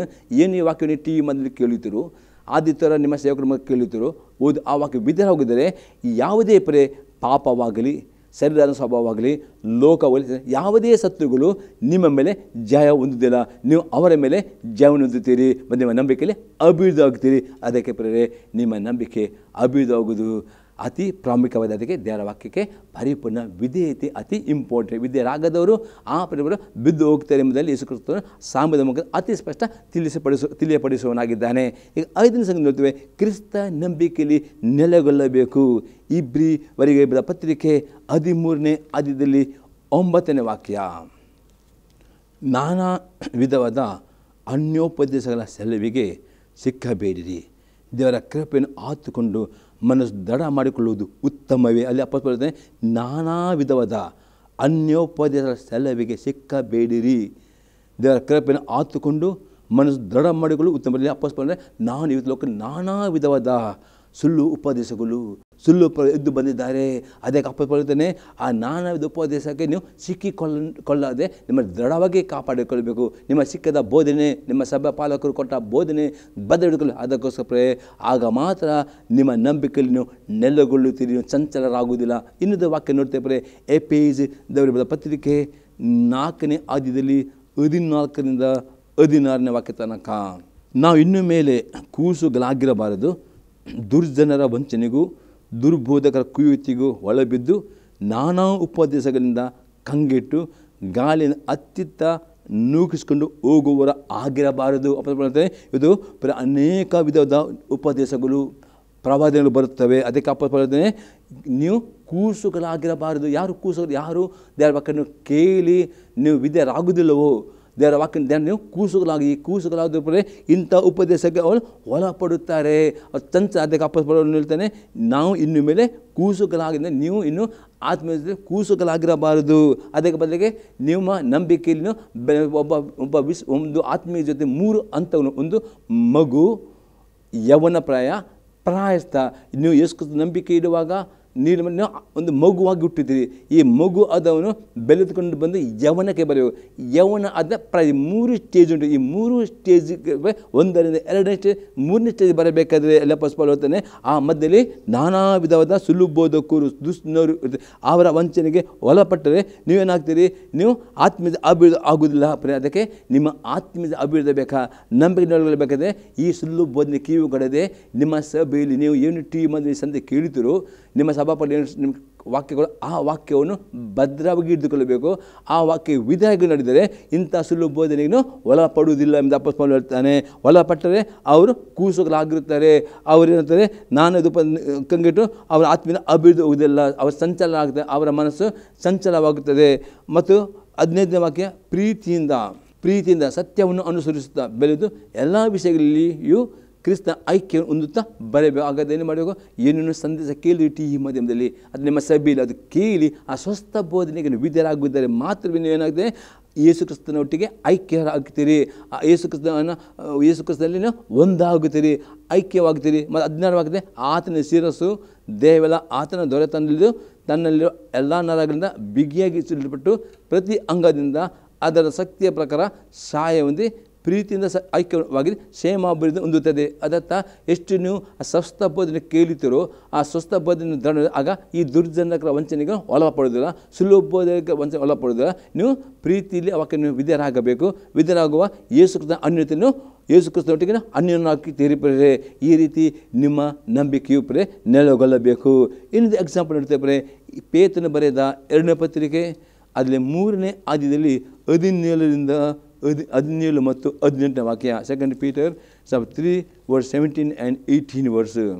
ಆದ ಕಾರಣ ಪ್ರಿಯರೇ, ನೀವು ಈ ಸಂಗತಿಗಳನ್ನು ಮುಂದಾಗಿ ತಿಳಿದುಕೊಂಡಿರುವುದರಿಂದ ಅಧರ್ಮಿಗಳ ಭ್ರಾಂತಿಯ ಸೆಲವಿಗೆ ಸಿಕ್ಕಿಕೊಂಡು ನಿಮ್ಮ ಸ್ಥಿರ ಮನಸ್ಸನ್ನು ಬಿಟ್ಟು ಭ್ರಷ್ಟರಾಗದೆ ಎಚ್ಚರಿಕೆಯಾಗಿರಿ. ಪುನಃ ಪೇತ್ರನೇ, ಇದು ಅನೇಕ ಸುಳ್ಳು ಬೋಧಕರು, ಸುಳ್ಳು ಪ್ರವಾದಕರು ನಾನೇ ಉಪವಾಸ ಬೋಧಿಸಿಕೊಂಡು ಅದು ನಿಮ್ಮ ಮನಸ್ಸು ಭ್ರಷ್ಟ ಮಾಡುತ್ತಾರೆ. ಅದಕ್ಕೆ ನೀವು ಎಲ್ಲ ಬೋಧನೆ ಕೇಳುವರಲ್ಲ, ನೀವು ಸತ್ಯ ಬೋಧನೆ, ಸ್ವಸ್ಥ ಬೋಧನೆ ಕಿವಿಗೊಟ್ಟು ಆ ಬೋಧನೆಲ್ಲಗೊಂಡರೆ ಎಂದು ನಿಮ್ಮ ಮನಸ್ಸು ಭ್ರಷ್ಟರಾಗುವುದಿಲ್ಲ. ಅದಕ್ಕೆ 15ನೇ ವಾಕ್ಯದಲ್ಲಿ, ನೀವು ಕೃಪೆಯಲ್ಲಿಯೂ ನಮ್ಮ ಕರ್ತನು ರಕ್ಷಣೆ ಆಗಿರುವ ಯೇಸು ಕ್ರಿಸ್ತನ ವಿಷಯವಾದ ಜ್ಞಾನದಲ್ಲಿಯೂ ಅಭಿವೃದ್ಧಿ ಹೊಂದುತ್ತಾ ಇರಿ. ಆತನಿಗೆ ಈಗಲೂ ಸದಾಕಾಲವು ಸ್ತೋತ್ರ, ಆಮೇಲೆ. ಅದಕ್ಕೆ ಪೇತ್ರನೇ, ನೀವು ಯೇಸು ಕ್ರಿಸ್ತ ಕೊಟ್ಟ ಕೃಪೆಯಲ್ಲಿ, ಆತನ ಅಭಿಷೇಕದಲ್ಲಿ ಮತ್ತು ಆತನ ಜ್ಞಾನದಲ್ಲಿ ಅಭಿವೃದ್ಧಿ ಬೇಕು. ಬರೀ ಜ್ಞಾನದಲ್ಲಿ ಅಭಿವೃದ್ಧಿ ಒಂದು ಹೇಗೆಂದರೆ, ಎಷ್ಟು ದೇವರ ವಾಕ್ಯ ಓದುತ್ತೀರೋ, ಧ್ಯಾನ ಮಾಡ್ತಾರೋ, ವಿದ್ಯಾರ್ಥಿಗಳು ಆಗ ನಿಮ್ಮ ಜ್ಞಾನ ಅಭಿವೃದ್ಧಿ. ಮತ್ತು ಎಷ್ಟು ವಾಕ್ಯವನ್ನು ಸತ್ಯ ಬೋಧನೆ ಕೇಳುವ ಸ್ವಸ್ಥ ಬೋಧನೆಯನ್ನು ವಿದ್ಯರಾಗುವಾಗ ಜ್ಞಾನವು ಅಭಿವೃದ್ಧಿ. ಈ ರೀತಿ ನಿಮ್ಮಲ್ಲಿ ಯೇಸು ಕ್ರಿಸ್ತನ ವಾಕ್ಯದಲ್ಲಿ ನೀವು ತುಂಬಬೇಕು ಮತ್ತು ವಾಕ್ಯದ ಜ್ಞಾನ ಅಭಿವೃದ್ಧಿ ಆಗಬೇಕು. ಆಗ ನೀವು ಸುಳ್ಳು ಬೋಧಕರು, ಸುಳ್ಳು ಪ್ರವಾದಿಗಳು ವಂಚನೆಗೆ ಒಳಪಡದೆ ನಿಮ್ಮ ನಂಬಿಕೆಯಲ್ಲಿ ನೀವು ಕಾಪಾಡಿಕೊಳ್ಳಲಿಕ್ಕೆ ಅದು ನಮಗೆ ದೃಢ ನಿಲ್ಲಕ್ಕೆ ಸಾಧ್ಯವಾಗ್ತದೆ ಎಂಬುದಾಗಿ ಅಪೊಸ್ತಲ ಪೌಲನು ಹೇಳ್ತಾರೆ. ಆ ಕೊಲೊಸ್ಸೆಯಲ್ಲಿ ನಾನಾ ಸುಳ್ಳು ಬೋಧಕರು ಬಂದು ತತ್ವಶಾಸ್ತ್ರ ನಾನಾ ರೀತಿ ಅವರ ಮನಸ್ಸನ್ನು ವಾಸ ಮಾಡಬೇಕು. ಅನೇಕ ಸುಳ್ಳು ಬೋಧಕರು, ಸುಳ್ಳು ಪ್ರವಾದಿಗಳು ನೀವು ಯೇಸು ನಂಬಿಕೆಯಲ್ಲಿ ನಿಮ್ಮ ಮುಂದುವರಿದಂತೆ ನಿಮಗೆ ನಾನಾ ರೀತಿಯಲ್ಲಿ ಸುಳ್ಳು ಬೋಧನೆಯಲ್ಲಿ ನಿಮ್ಮ ನಂಬಿಕೆಯಲ್ಲಿ ಅಭಿವೃದ್ಧಿಗೆ ಅಡ್ಡಿ ಮಾಡ್ತಾರೆ. ಅದಕ್ಕೆ ಅಪ್ಪಳಿದೆ, ನೀವು ಯೇಸು ನಂಬಿದ ಹಾಗೆ ಆತ ಅಂಗೀಕಾರ ಆತನಲ್ಲಿ ನಡೆದುಕೊಳ್ಳಬೇಕು, ವಾಕ್ಯದ ಬೇರೆ. ಅದು ಈ ರೀತಿಯಲ್ಲಿ ನಡೆಯುವುದಾದರೆ ಎಂದಿಗೂ ನಿಮ್ಮ ರಕ್ಷಣೆಯನ್ನು ಕಳೆದುಕೊಳ್ಳುವುದಿಲ್ಲ. ಕಡಿದ ನಂಬಿಕೆಯಲ್ಲಿ ನಡೆಯಲಿಕ್ಕೆ ನಿಮಗೆ ಸಾಧ್ಯವಾಗ್ತದೆ ಮತ್ತು ದೇವರ ಆಶೀರ್ವಾದ ಹೊಂದಿಕೊಳ್ಳಲಿಕ್ಕೆ ನಿಮಗೆ ಸಾಧ್ಯವಾಗ್ತದೆ. 6ನೇ ಸಂಘ ನೋಡ್ತೀವಿ, ದಿನಾಲು ಪವಿತ್ರಾತ್ಮ ಭರಿತರಾಗಬೇಕು. ಎಫೆಸ ದೇವರ ಪತ್ರಿಕೆ 5ನೇ ಅಧ್ಯಾಯದಲ್ಲಿ 18ರಿಂದ 20ನೇ ವಾಕ್ಯ ತನಕ. ಮದ್ಯಪಾನ ಮಾಡಿ ಮತ್ತರಾಗಬೇಡಿರಿ, ಅದರಿಂದ ಪಟ್ಟಿಂಗತನ ಹುಟ್ಟುತ್ತದೆ. ಆದರೆ ಪವಿತ್ರ ಭರಿತರಾಗಿದ್ದು ಕೀರ್ತನೆಗಳಿಂದಲೂ ಆತ್ಮ ಸಂಬಂಧವಾದ ಪದಗಳಿಂದಲೂ ಒಬ್ಬರಿಗೊಬ್ಬರು ಮಾತಾಡಿಕೊಳ್ಳುತ್ತಾ ನಿಮ್ಮ ಹೃದಯಗಳಲ್ಲಿ ಕರ್ತನಿಗೆ ಗಾನ ಮಾಡುತ್ತಾ ಕೀರ್ತನೆ ಆಡುತ್ತಾ ಯಾವಾಗಲೂ ಎಲ್ಲ ಕಾರ್ಯಗಳಿಗೋಸ್ಕರ ನಮ್ಮ ಕರ್ತನಾದ ಯೇಸು ಕ್ರಿಸ್ತನ ಹೆಸರಿನಲ್ಲಿ ತಂದೆ ದೇವರಿಗೆ ಸ್ತೋತ್ರ ಮಾಡುತ್ತಾ ಕ್ರಿಸ್ತನಿಗೆ ಭಯಪಡೋರಾಗಿದ್ದು ಒಬ್ಬರಿಗೊಬ್ಬರು ವಿನಯವನ್ನು ನಡೆದುಕೊಳ್ಳಿರಿ. ಅಪ್ಪನೇ ನೀವು ಪ್ರತಿದಿನ ಪವಿತ್ರಾತ್ಮ ಭರಿತರಾಗಬೇಕು. ಆ ಪವಿತ್ರ ಭರಿತರಾಗುವುದರಿಂದ ಅರ್ಥ ದಿನಾಲು ನೀವು ಪ್ರಾರ್ಥನೆ ಮಾಡುವವರಾಗಬೇಕು, ಸ್ತುತಿ ಆರಾಧನೆ ಮಾಡುವವರೇ, ಅನ್ಯ ಭಾಷೆ ಪ್ರಾರ್ಥಿಸುವವರಾಗಬೇಕು, ಕುಟುಂಬ ಪ್ರಾರ್ಥನೆ ಮಾಡುವ ಸಭೆ. ಆಗ ನೀವು ಪವಿತ್ರಾತ್ಮಲ್ಲಿ ತುಂಬಲ್ಪಡುವುದು ಪವಿತ್ರ ಭರಿತ. ಈ ರೀತಿ ದಿನಾಲು ಪವಿತ್ರ ಭರಿತರಾಗುವುದರ ಮಾತ್ರವೇ 5 ಮಂದಿ ಬುದ್ಧಿವಂತ ಕನ್ನಿಕೆಯು ತಮ್ಮ ದೀಪದ ಎಣ್ಣೆ ತೆಗೆದುಕೊಂಡರು. ಅವರು ಆ ಮದುವೆಗೆ ಅವರು ಒಟ್ಟಿಗೆ ಹೋದರು. ಅದೇ 5 ಮಂದಿ ಬುದ್ಧಿ ಇಲ್ಲದೆ ಏನು ಮಾಡಿದರು, ಅವರಲ್ಲಿ ದೀಪ ಎಣ್ಣೆ ಇಲ್ಲ, ಅವರು ತೂಕಡಿಸಿದರು, ಅವರು ಕೈ ಬಿಡಿ. ಆ ರೀತಿ ಬರಲಿ ಯೇಸು ಕ್ರಿಸ್ತನ ಪ್ರತ್ಯಕ್ಷತೆಯಲ್ಲಿ ನೀವು ಪಾಲುರಾಗಬೇಕಾದ್ರೆ ದಿನಾಲು ನೀವು ಪವಿತ್ರ ಭರಿತರಾಗಿದ್ದರೆ ಮಾತ್ರವೇ ನಿಮ್ಮಲ್ಲಿ ಪವಿತ್ರ ಎಣ್ಣೆ ಇರ್ತದೆ. ಆಗ ನೀವು ಆ ಯೇಸು ಕ್ರಿಸ್ತನ ಪ್ರತ್ಯಕ್ಷತೆಯಲ್ಲಿ ಆ ರಕ್ತ ಪಾಲುರಾಗ. ಅದೇ ಬುದ್ಧಿ ಇಲ್ಲ ಕನ್ನಿಕೆಯಾಗಿ ನೀವು ಪ್ರಾರ್ಥನೆ ಮಾಡೋದಿಲ್ಲವೇ ಆತ್ಮದಲ್ಲಿ ತೂಕಡಿಸ್ತೀರಿ ಅಂತ ಕೈ ಬಿಡ ಆಗಿದೆ. ಈ 6 ಸಂಗತಿಗಳು ನೀವು ಮಾಡುವುದಾದರೆ ಕ್ರಿಸ್ತ ನಂಬಿಕೆಯಲ್ಲಿ ಅಭಿವೃದ್ಧಿಯಾಗುತ್ತೀರಿ, ದೃಢ ನಿಲ್ತೀರಿ, ದೇವರಿಗೆ ಸ್ತೋತ್ರ ಮಾಡ್ತೀರಿ. ಮತ್ತು ಯಾವ ಸುಲಭ ಒಳಪಡದೆ ನಿಮ್ಮ ಕೊಟ್ಟ ನಂಬಿಕೆಯನ್ನು ಕಾಪಾಡಲು ಸಾಧ್ಯವಾಗ್ತದೆ ಎಂಬುದೇ ಅಪೊಸ್ತಲನು ಹೇಳ್ತಾನೆ. ದೇವರ ಸ್ತೋತ್ರವಾಗಲಿ. ಈ ಸಂದೇಶ ನಿಮಗೆ ಉತ್ತೇಜನ ಆಗುವುದಾದರೆ ನಿಮ್ಮ ಅಭಿಪ್ರಾಯ ಫೋನ್ ಮುಖಾಂತರ ತಿಳಿಸಿರಿ. ನಿಮಗೋಸ್ಕರ ಪ್ರಾರ್ಥನೆ ಮಾಡ್ತೇವೆ. ಪ್ರಾರ್ಥನೆ ಮಾಡೋಣ. ಪರಲೋಕದ ದೇವರೇ, ಯೇಸು ಕ್ರಿಸ್ತನ ನಾಮದಲ್ಲಿ ಸ್ತೋತ್ರವನ್ನು ಕೊಂಡಾಡ್ತಾನೆ. ಈ ಸಲ ಪ್ರತಿಯೊಬ್ಬ ವಿಶ್ವಾಸಿಗಳು ಈ ವಾಕ್ಯವನ್ನು ಕೇಳಿ ಆ ಪ್ರಕಾರ ನಡೆದುಕೊಂಡು ಕಡಿತ ನಮ್ಮ ನಂಬಿಕೆಯನ್ನು ಕಾಪಾಡಿಕೊಳ್ಳುವಂತೆ, ನಿನ್ನ ಆ ನಂಬಿಕೆಯಲ್ಲಿ ನೆಲೆಗೊಳ್ಳುವಂತೆ, ನಿನ್ನ ವಾಕ್ಯದಲ್ಲಿ ಬೇರುವಂತೆ ನಿನ್ನ ಕೃಪೆಯನ್ನು ನಿನ್ನ ಮಕ್ಕಳಿಗೆ ಕೊಡಬೇಕು. ಯಾರು ಸುಳ್ಳು ಬೋಧನೆಗೆ ಒಳಗಾಗಿ ವಂಚಿಸಲ್ಪಡದಂತೆ ಅವರು ಸ್ವಸ್ಥ ಬೋಧನೆಯನ್ನು ಕೈಕೊಂಡು ನಡೆಯುವಂತೆ ನಿನ್ನ ಕೃಪೆಯನ್ನು ಕೊಡಬೇಕು ನಾನು ಬೇಡಿಕೊಳ್ಳುತ್ತೇನೆ ಯೇಸು ಕ್ರಿಸ್ತನ ನಾಮದಲ್ಲಿ. ಆಮೇನ್. ನಾನು ತಿಳಿದು ಬೆಳಕೊಳ್ಳುವ ತಂದೆಯವರ ಪ್ರೀತಿಯು, ಯೇಸು ಕ್ರಿಸ್ತನ ಕೃಪೆಯು, ಪವಿತ್ರ ಅನ್ಯತೆಯು ಸದಾ ಕಾಲವು ಈ ಸಂದಕ್ಕೆ ಗೆಲ್ಲುವ ಪ್ರತಿಯೊಬ್ಬ ಸಂಘ ಇರಲಿ. ಆಮೇನ್. Praise the Lord. ದೇವರ ನಿಮ್ಮನ್ನು ಆಶೀರ್ವಾದ ಮಾಡಲಿ. ಆಮೇನ್.